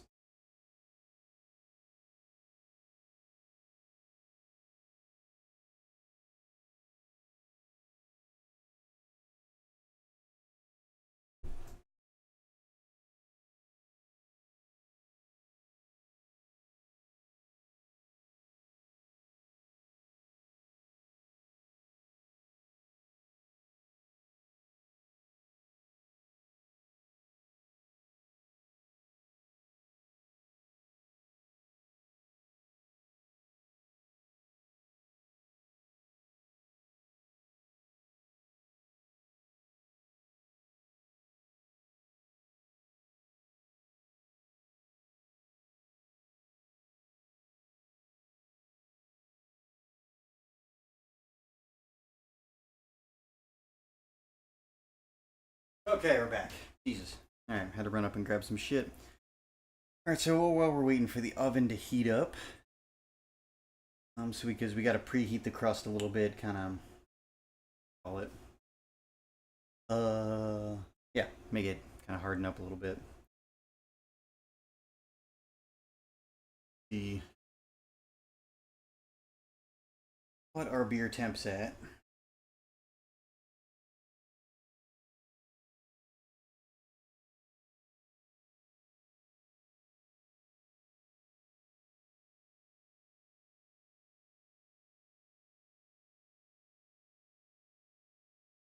Alright, still needed to come down like 15 degrees or so.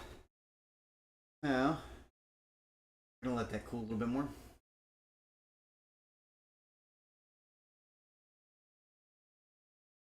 Second here, I'm gonna move some stuff off and kind of get some stuff prepped.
Alright, thanks for your patience. I just had to run and move some stuff around. The beer is pretty much almost ready as far as temperature wise. Able to kind of bring it down about a good 10. Good 10 or whatnot. So, alright, we're just going to throw this crust in the oven to get that hardened up a little bit here.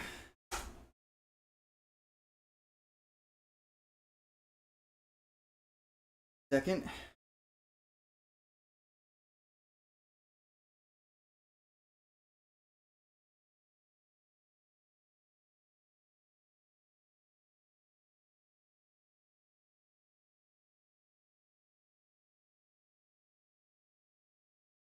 Cool.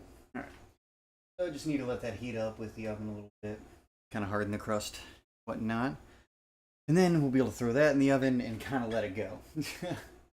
And kind of move on to some other stuff as well. So in the meantime, our fajitas are pretty much marinated by now, so we'll be able to start prepping those, as well as to start prepping the beer to kind of pour off. So I'm going to start getting the fajita stuff ready.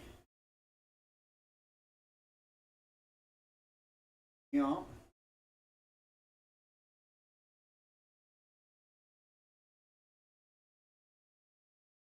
So I'm going to get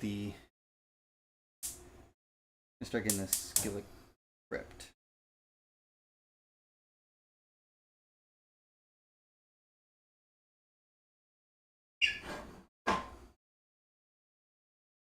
There we go.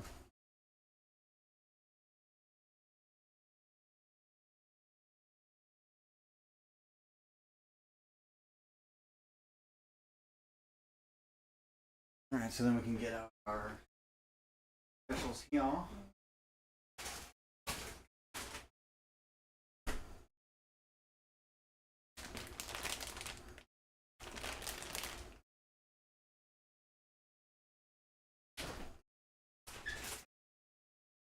Just have to kind of wait till the skillet heats up so that way we can get that going.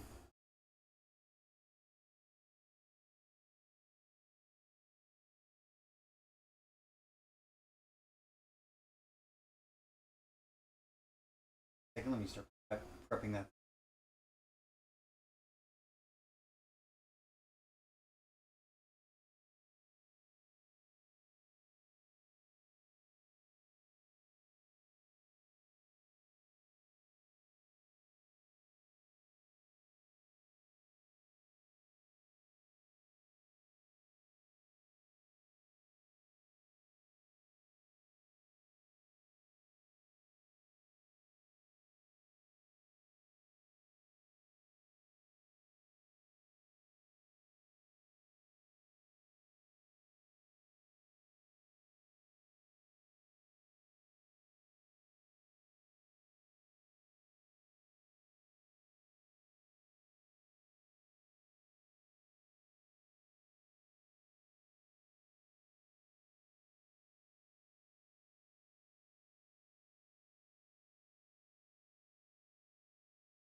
Alright, so crust is done.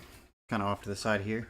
What we're going to do is we're just going to pour this mixture into the crust and then just throw it right back into the oven for about 20 or 30 minutes. So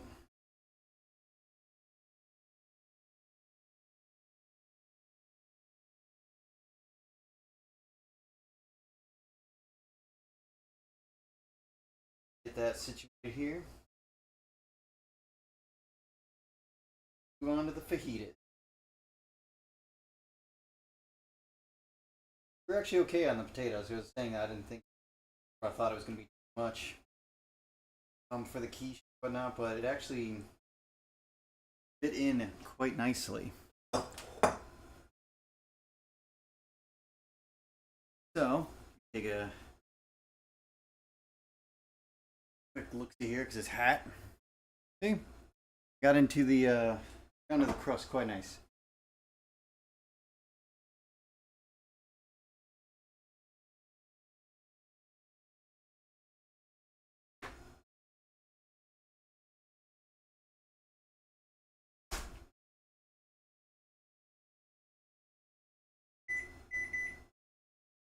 Alright, so we'll give that about 20 minutes in there to bake.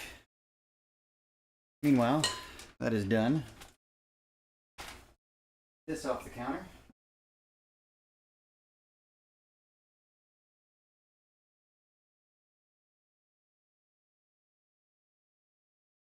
Okay. So now we're going to work on the fajitas a bit.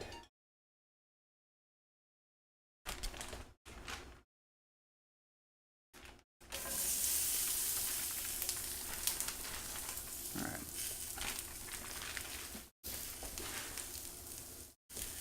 Alright, so now you want to like cook the peppers for about maybe like 5 minutes or so. So they can kind of get a little crispy with the marinade.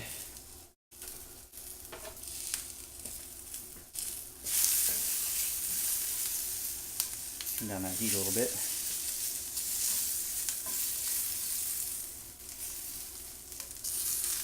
Yeah. Let them kind of turn a little bit, and then we will get the meat in there afterwards.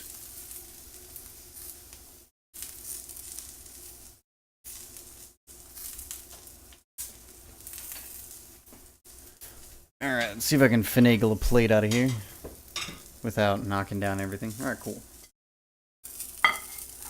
There we go.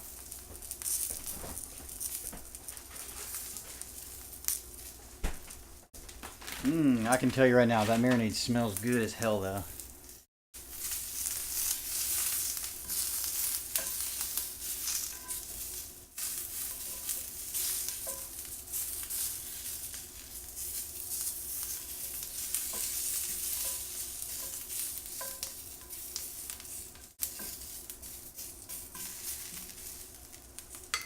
Alright, we're letting that go.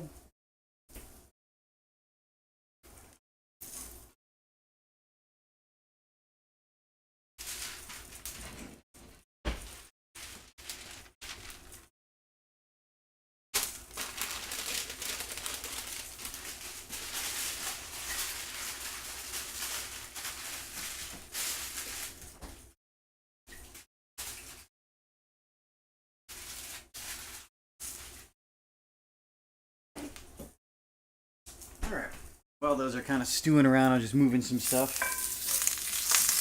Ooh, some of that crackle. The crackle. Alright.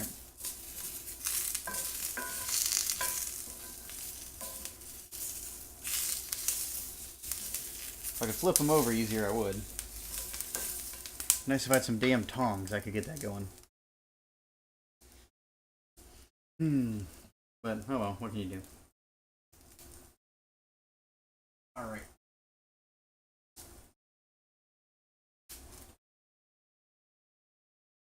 Trying to clear some more space here.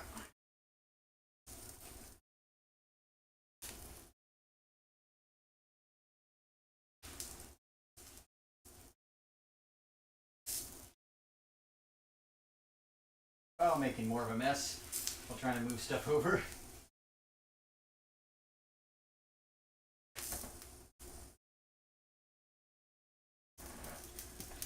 There we go. Like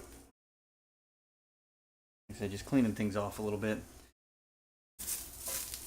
Try and make it a little bit easier for later.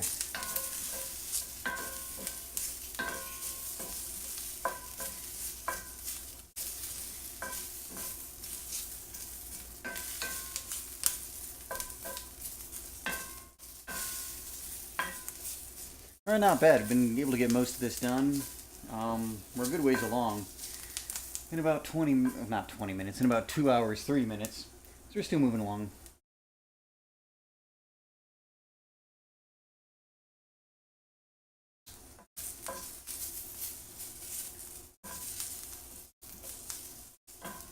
Alright, so we got the fajitas here cooking, almost done.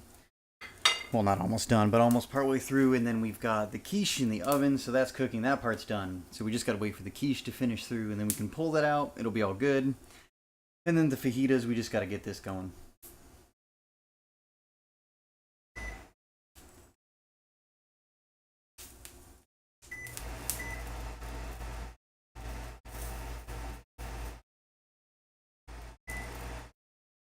That wasn't much help. Alright, so let me get those out of there.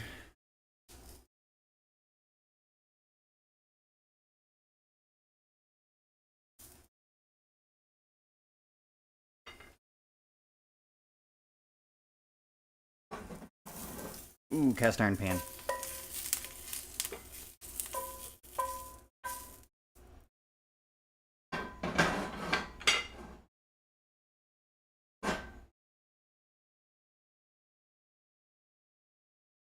And smoky. We'll see if we set off the fire alarm.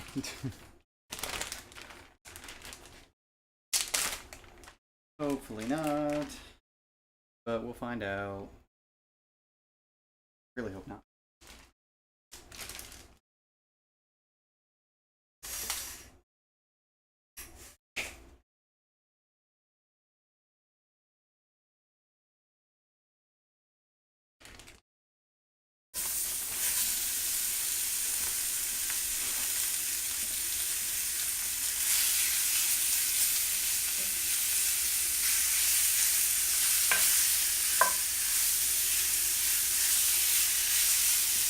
Alright, as I'm sure that's extremely loud right now.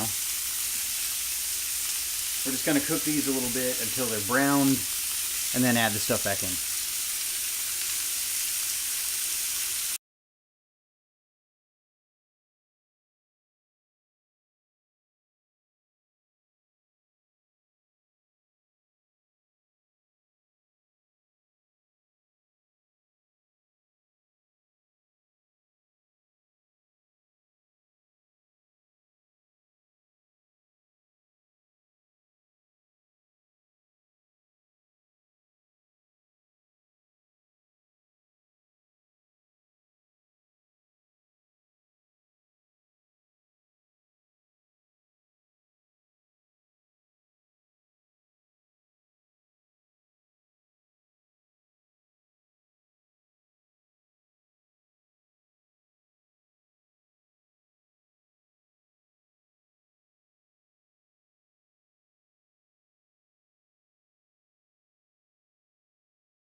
Alright, I found the tongs, and it stopped being so angry of a frying sound.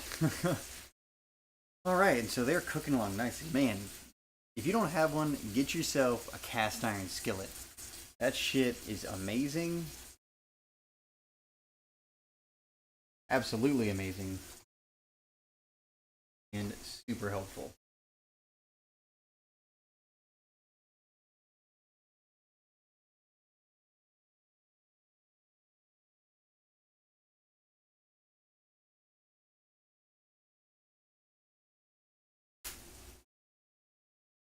It cooks shit fast too.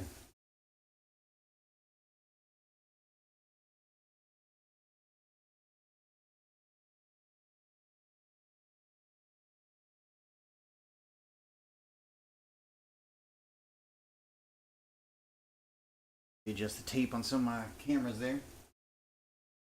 Okay. We're just letting these cook a little bit.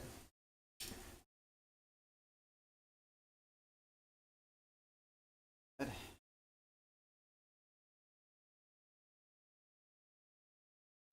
Work with me, steak.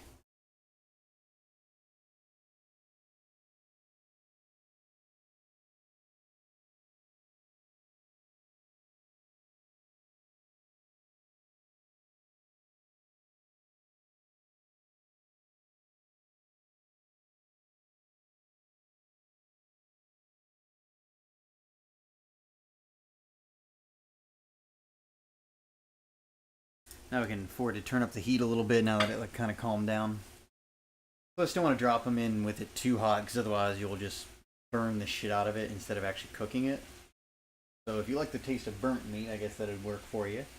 But yeah.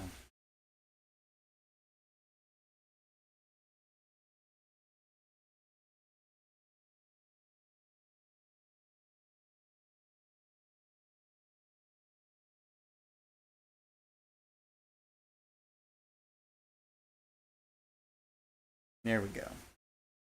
Ooh, that looks nice. Mmm.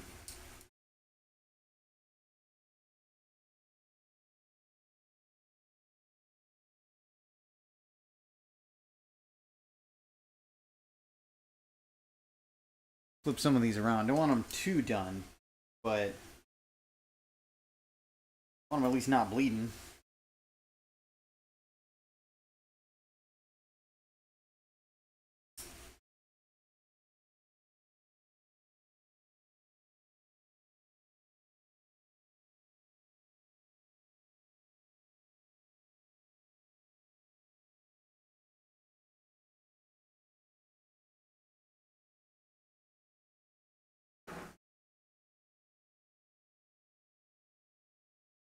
Gotta kind of readjust there. Get a little bit more get a little bit more on the flame.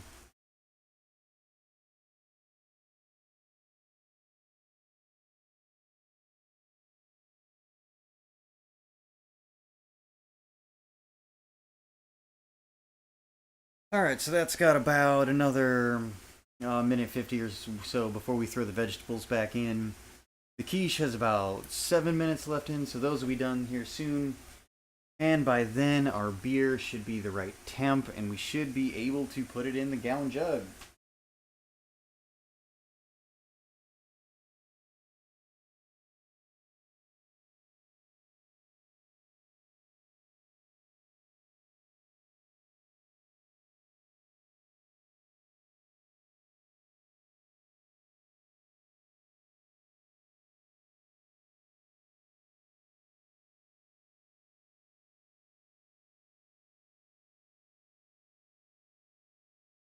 All right.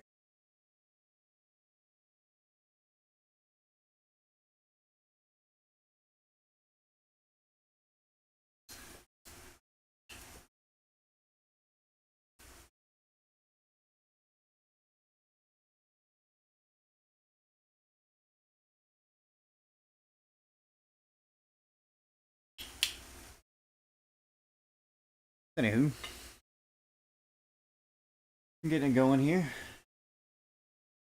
Not too shabby.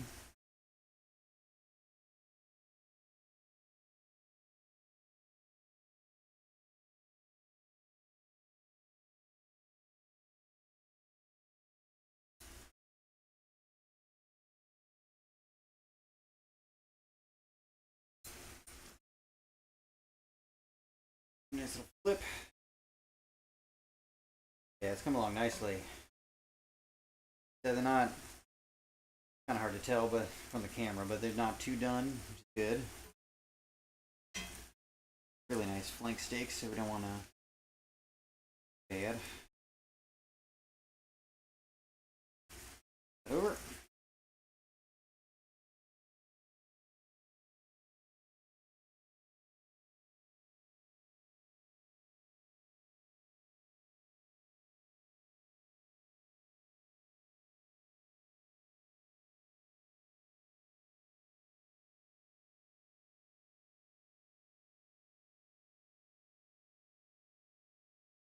There we go.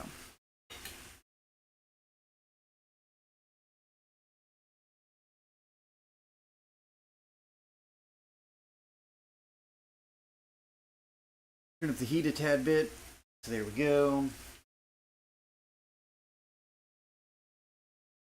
Then we can add the veggies back in. And it'll be good to go.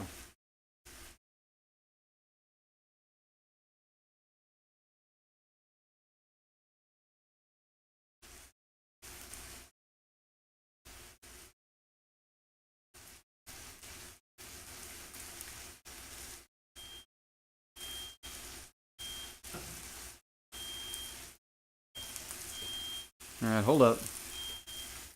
Set something off.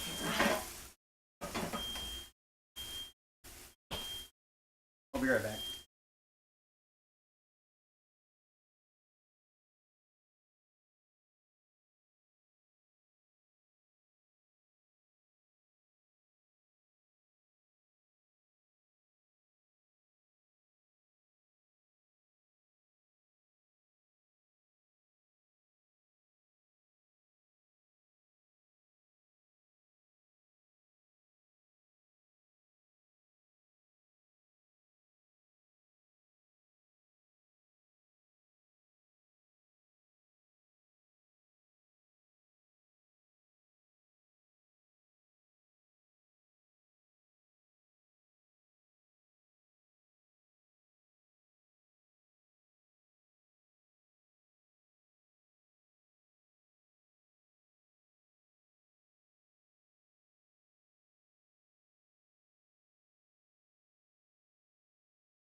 Alright, thanks you for your patience.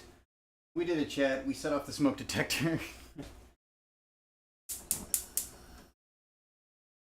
I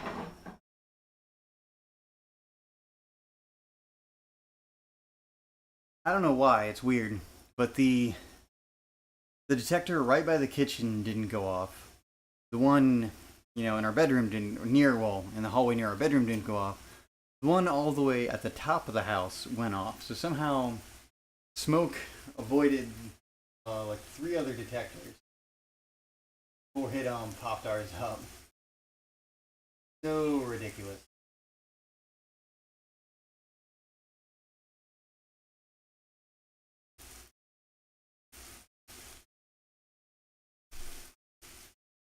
Alright, so we can add these back in.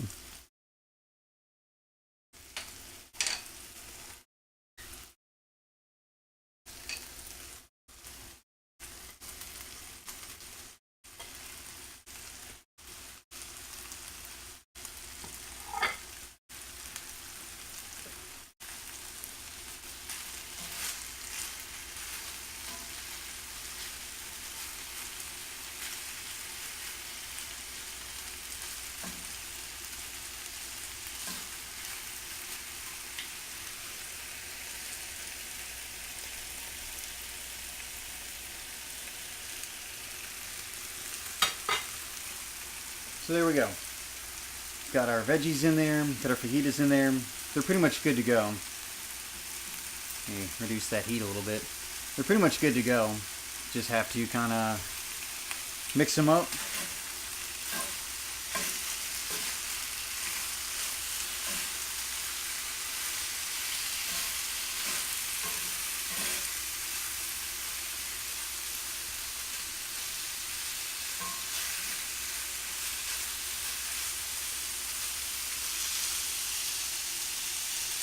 And then just kind of cook them until you're satisfied, and then they'll be done.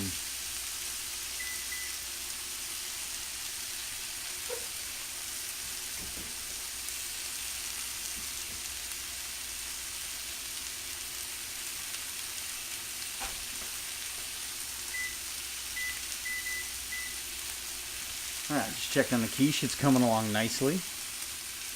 So this is actually, yeah, we're drawing to a close. We're getting to the good part. The quiche is about going to be done in maybe about like 5-10 minutes. So all we got to do is just take it out of the oven. The fajitas are basically done. They're done kind of simmering, cooking. We just have to take them off the stove and then put them to the side, container them or eat them, either way. Then that's done. So all that'll be left will be simply just to transfer the beer into our holding container, and then we should be good to go.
Alright, so there we go.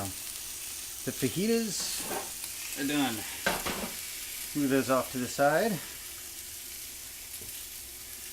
And take a peek at our quiche.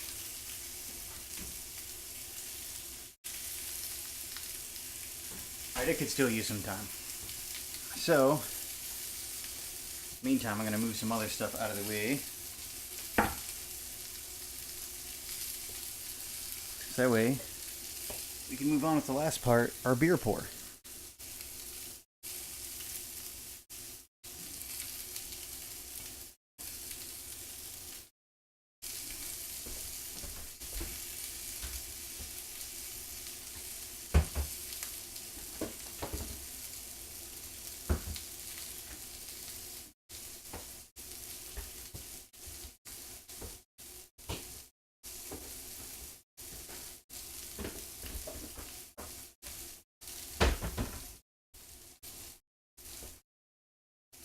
Alright. Let's see. Where did I need to move stuff?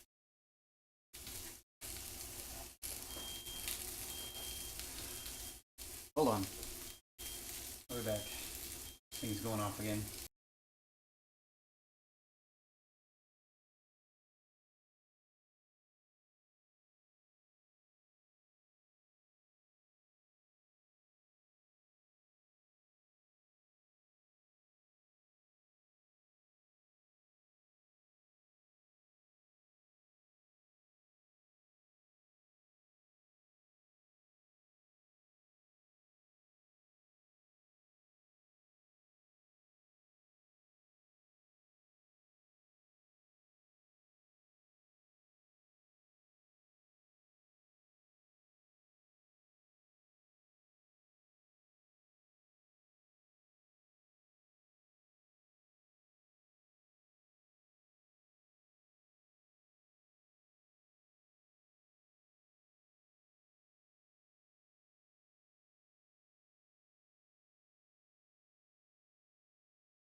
Okay, sorry about that.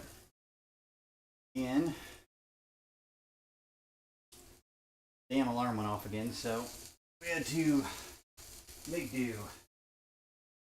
Go. Smoke detector. No matter where I put it in the house, it just seems to keep going off. Even though none of the others are off, so it might be faulty. Possibility.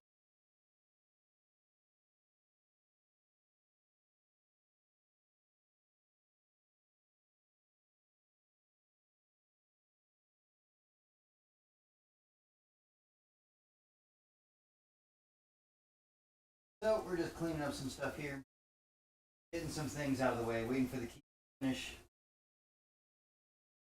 I don't want to be in the middle of the beer pour and have to kind of swing off to the side to get.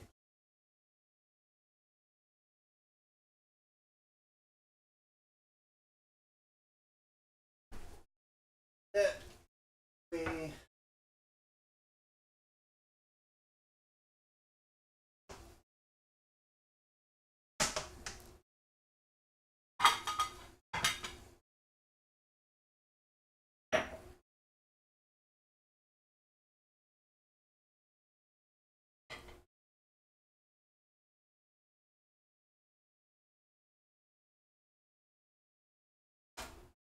And while we're at it, I'm going to go ahead and move the camera. That way we can get the beer stream part going. Finish up that last little part. So give me a hot second.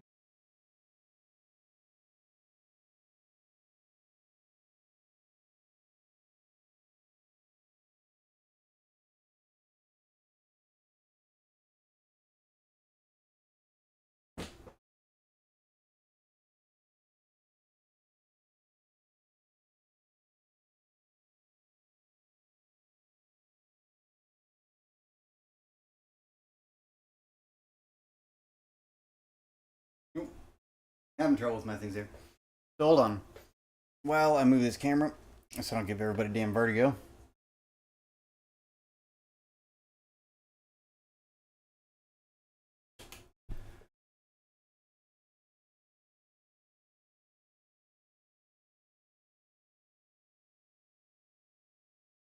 Okay.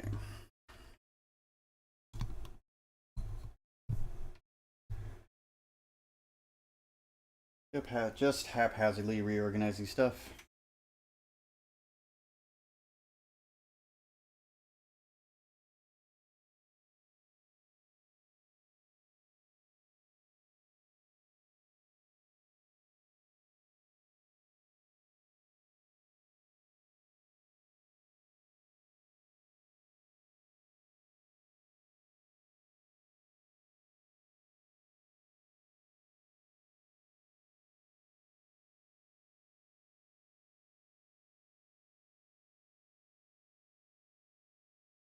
All right.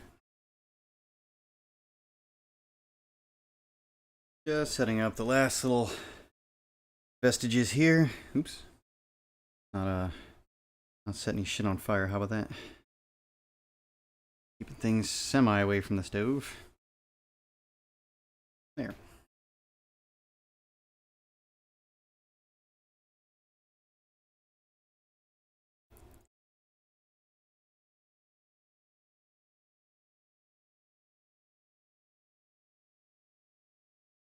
Oh, this.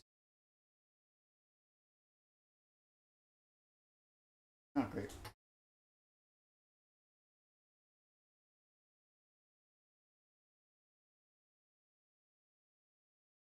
Does not want to stay up here. Trying to anchor it into place.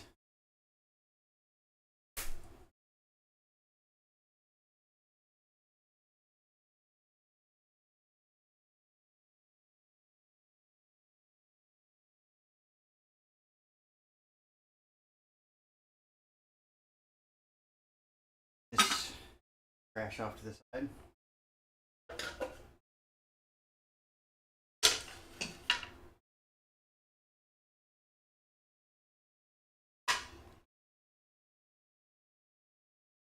This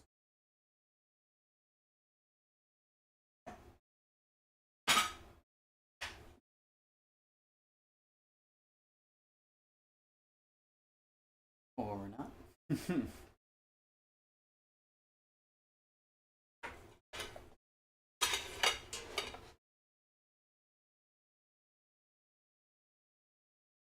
Yep.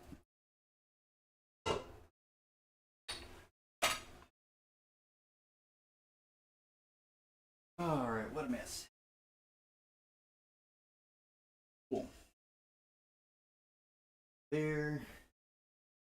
We'll try to adjust this other camera on the fly. Really up there.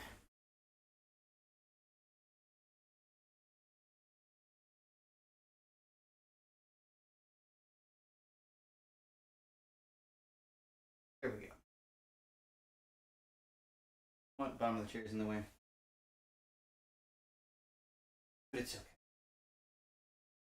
So now we just have to get out.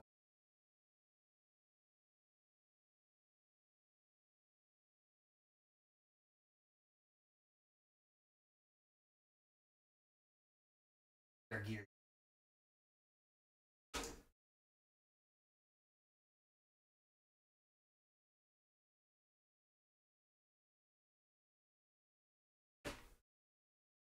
Make awful mess.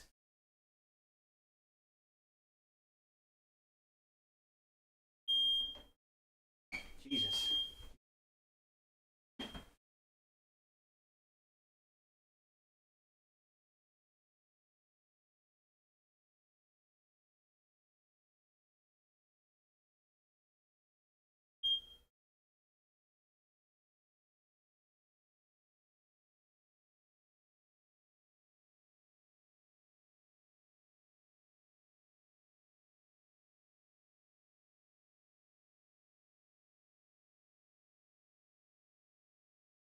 Alright. Sorry that alarm is going off again.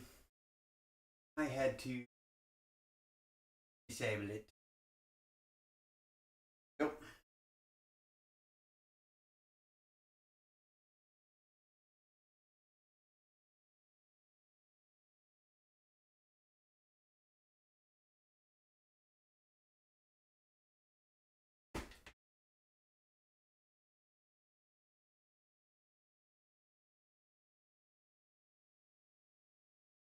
Oh, what a pain.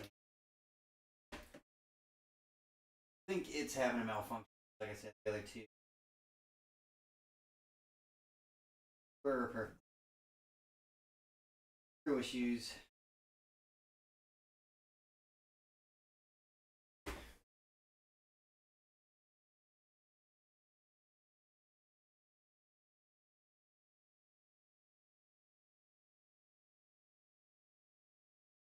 Hope it does.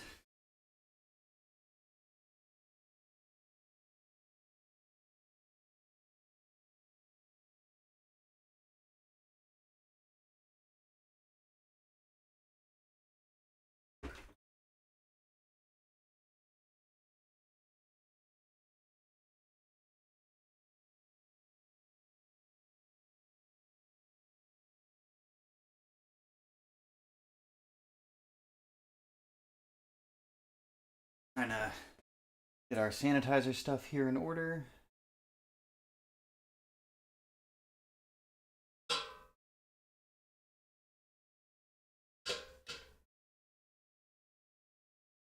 It doesn't fall over. Yeah, so like I was saying earlier, the most important part is doing a brew. Got this mixture down here. It's like about a tablespoon of the sanitizer for every like gallon of water. Make sure all surfaces.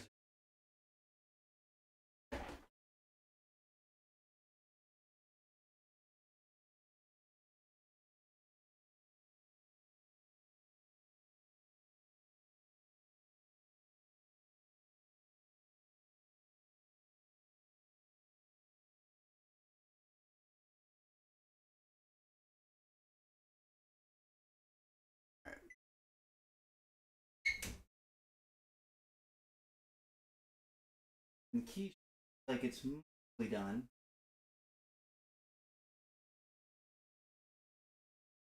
Gonna give it another Like 5 minutes. Let that kind of work.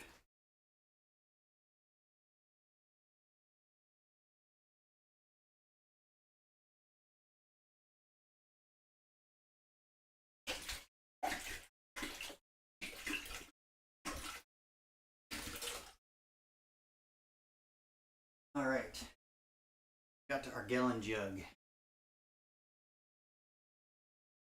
Now, see if this is actually going to reach.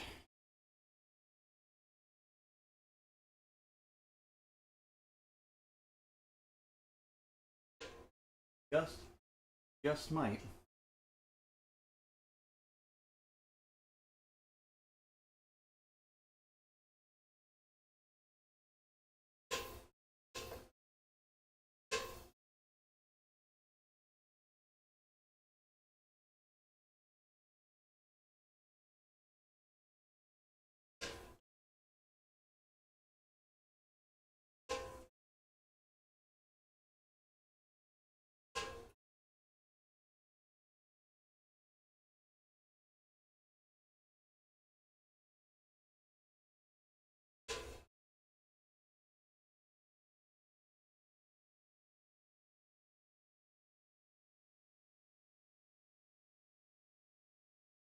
A little stubborn. Maybe easier if I could get a stool or something.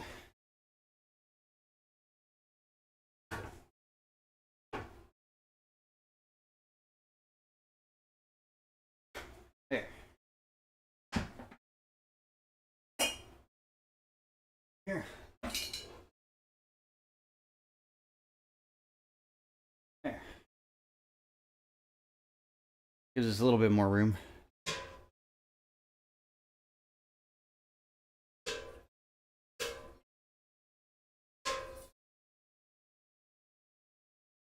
There we go.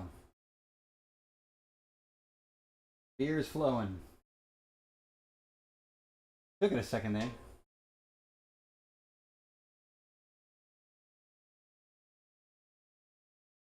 What we're doing right now is transferring the beer from the boil pot to our holding container, our fermentation container, if you will, where we are going to ferment it, for lack of a better term. And so the reason why we don't just pour it from the boiling pot is because there's a lot that's settled. So after we boiled it, we put it in the sink, in the ice water bath, kind of let it cool down. And while it's cooling, a lot of the stuff called trub will kind of sink to the bottom. It's like sediment, like some of the extra mixture type stuff. And it kind of floats in the bottom, and you don't want that in your beer. So with this kind of like tube and pump process, it allows us to pull the majority of the beer out with getting like as little of the trub as possible. Like you still probably will get some trub just because this is kind of like a homebrew kit or homebrew setup, if you will. So we're still probably going to get some of that, but this kind of eliminates them. And then after so we'll put it in here. We're going to add yeast and put a stopper on it, which will allow it to ferment for about 3 to 4 weeks. So after the 3 to 4 week period, we will bottle it. And then in bottling, we'll do the same process with the hose, which will hopefully get any trub that's settled in the bottom of the fermentation container to be moved, to be left in the fermentation container and not moved to the bottles. So you don't get a lot of sediment in the bottom of your bottle. Right now, the slow process of just letting it drain.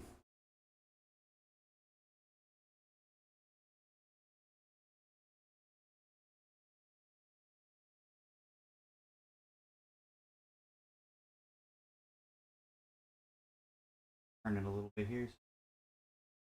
Because you want to try and keep the tube submerged in the beer, like that's in the boiling pot. But at the same time, not let it touch the bottom as much as possible. That we don't disturb the trub or pull a lot of it out.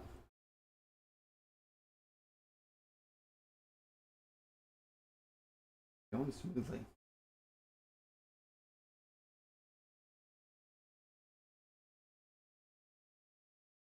Of course, the oven goes off right as we're in the middle of this. So I'm gonna try and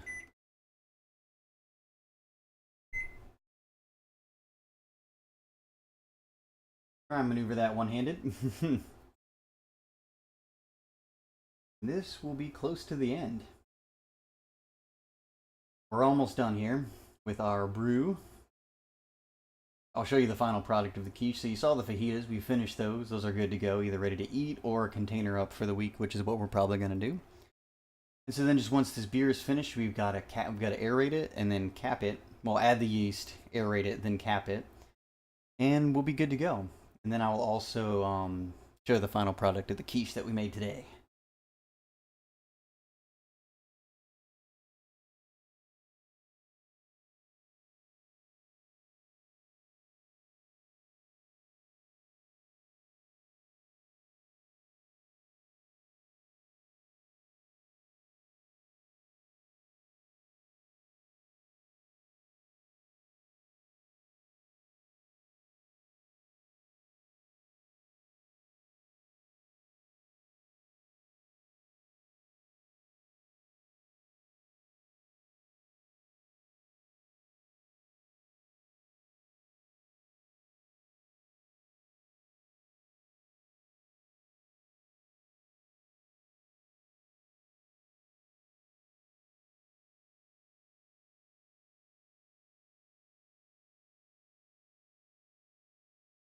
Now that it's going,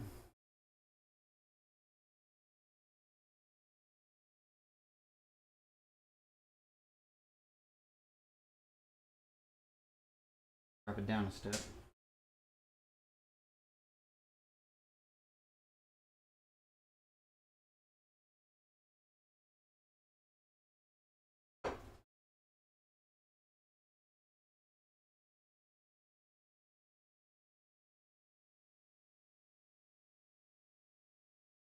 Go. Beer Kid is watching the progress.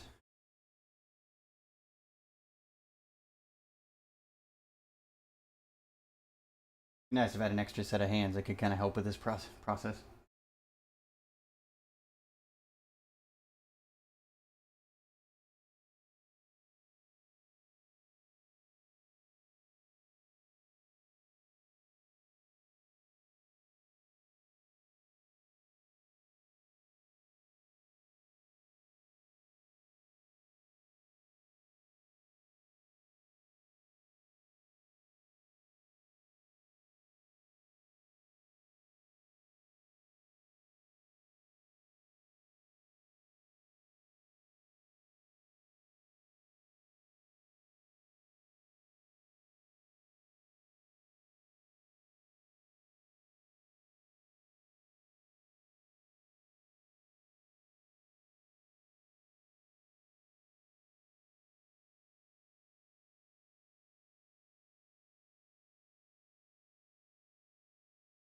The beer flow's kind of going slow. Oh. We almost upend it. I'm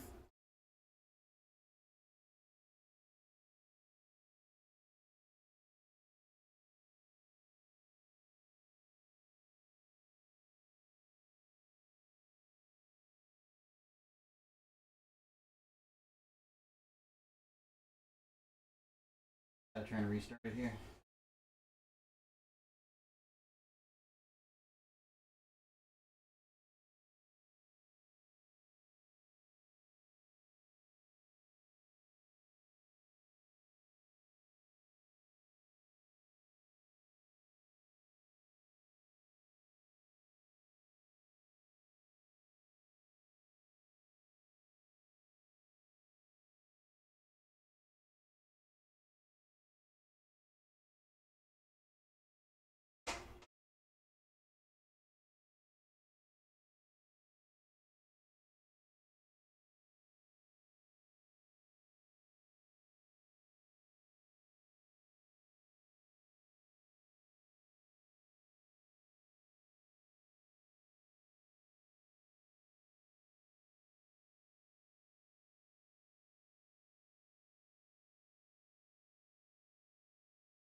Woohoo! Alright, spray beer across this kitchen. Alright. That's what happens when you have a little too much pressure built up. So that's awesome.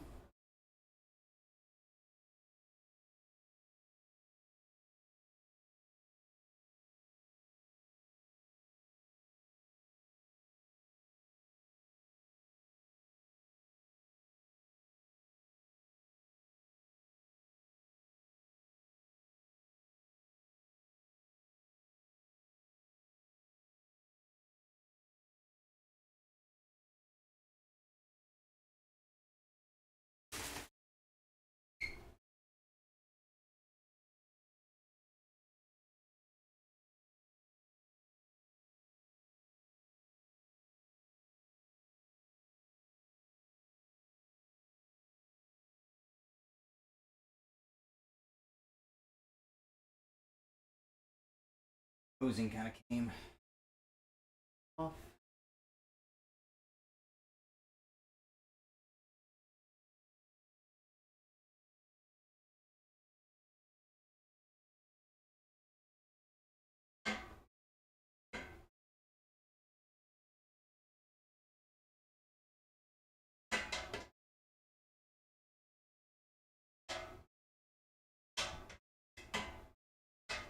This is why this part's usually good if you have like a people.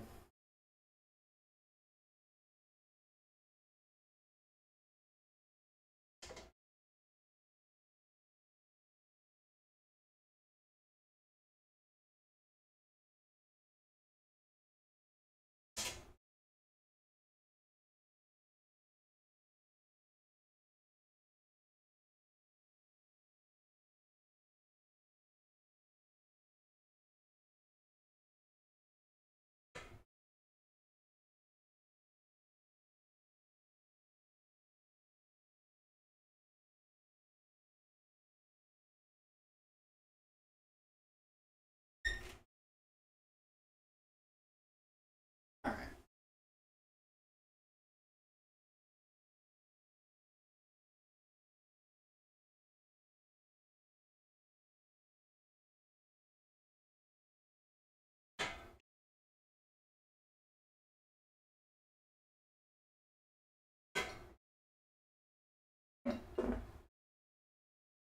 Longer hook.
Alright, had to improvise a little bit of a slow process here now.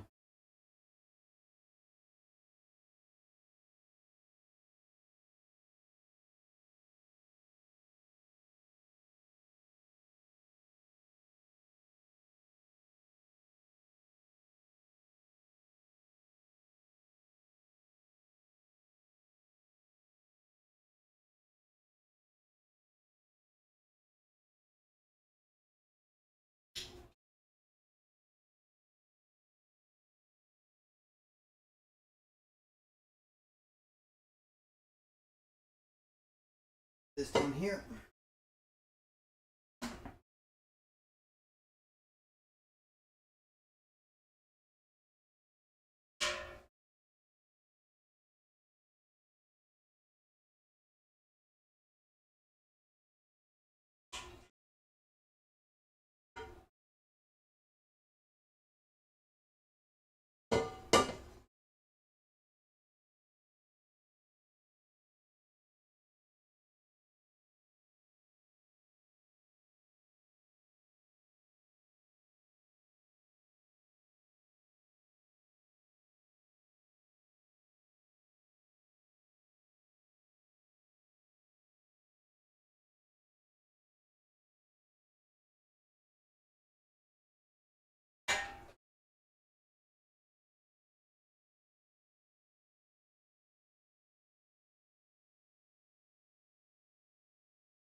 Alrighty.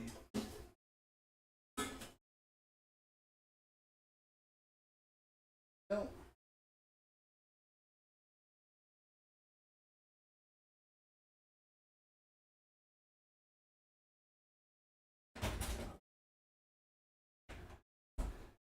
alright, give me one here.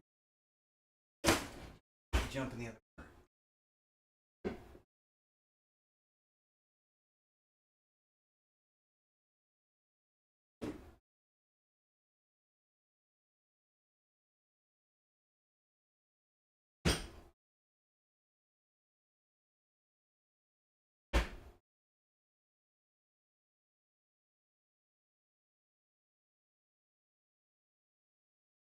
Oh shit. I need to take this. It's all falling apart here at the end. Okay. There we go. Beautiful.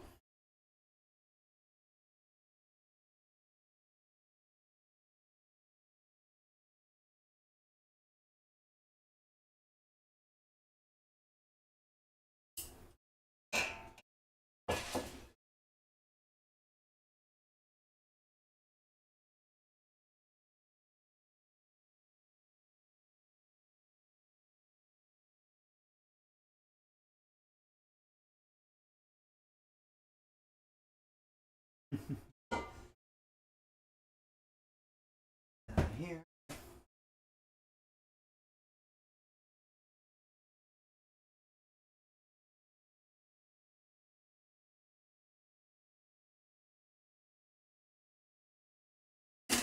Sanitize water.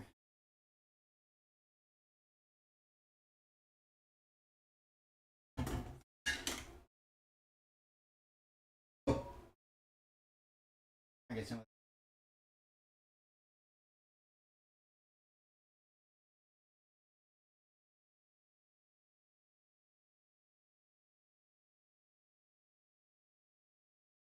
Okay, that's just kind of crap. Top it off with our sanitized water here.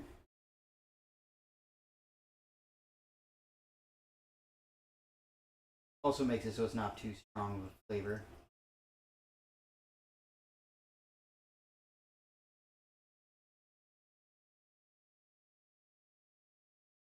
There we go. Nice.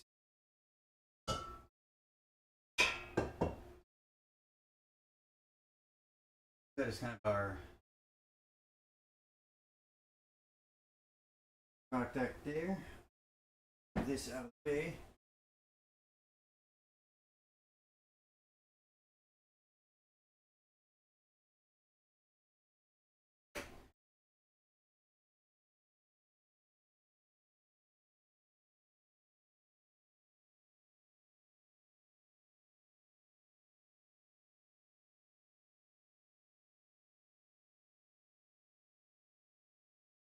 So now we just got the cap on. Kind of see here. What we're gonna do. Kind of switch that around as you helps aerate the oxygen, create yeast.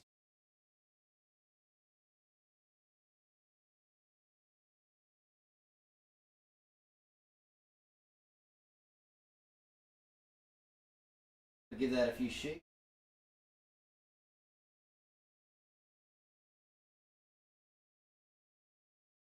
Good.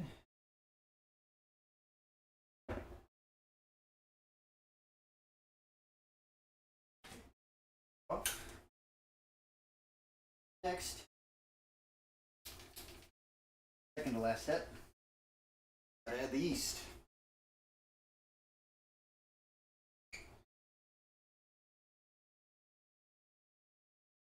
We've had the yeast and our scissors kind of hanging out in our sanitizer bucket.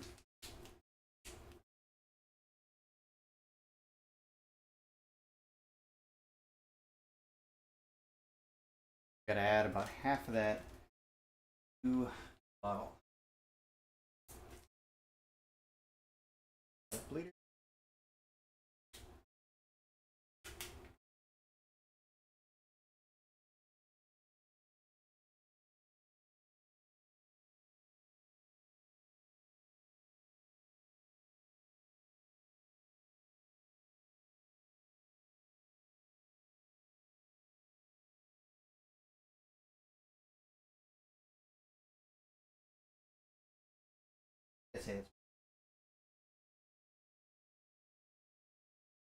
There we go. Smidge. There we are. Got our yeast. And then last but not least,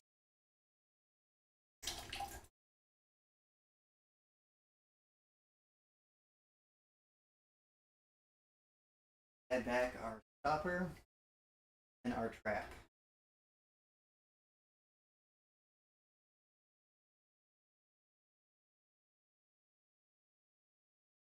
And really tight.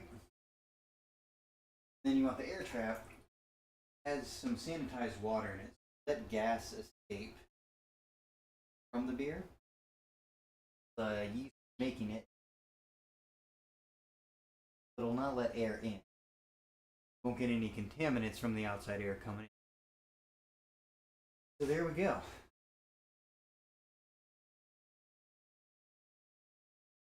There you go. There we have it. Beer brew done.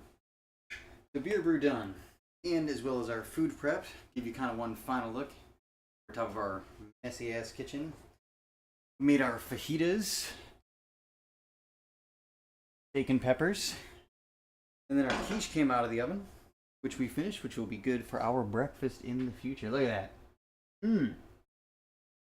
So anywho, that will do it for me today. Everybody's been a little tumultuous there at random times. The smoke detector kept going off. We had a boil over. And we had some fun trials and tribulations, but we made it. First ever creative kind of like, creative stream. And I spilled beer all over myself, so there's also that. Sprayed beer all over the kitchen. So our first ever kind of creative cooking and whatnot stream. A little bit of a cluster. Had some little down moments, but, you know, that's to be expected because it's our first one. So going forward, try to make this a much smoother experience whenever I do it again. And hopefully you'll be here to join me for that. And we'll have a little bit, like I said, more polished experience. So without much further ado, thank you everybody so much for coming to hang out. I really appreciate it. I had a great time. This ended up taking about 3 hours, so not too long in the grand scheme of things. I had a blast. Thank you everybody. Very much appreciate it, and I will catch all of you on my next stream, which will probably be, if I can get my computer back down tomorrow, because I gotta unplug everything from my setup up here in the kitchen and kind of get it back downstairs, so that may take me a little bit. So hopefully tomorrow we'll be back with more playing Hellblade, but until then, I will catch all of you next time. Thank you for joining me, and hope you got something good out of it, and maybe you'll be able to go and do some food prep or do a beer brew yourself. Anyway, thanks everybody. I'll talk to you soon.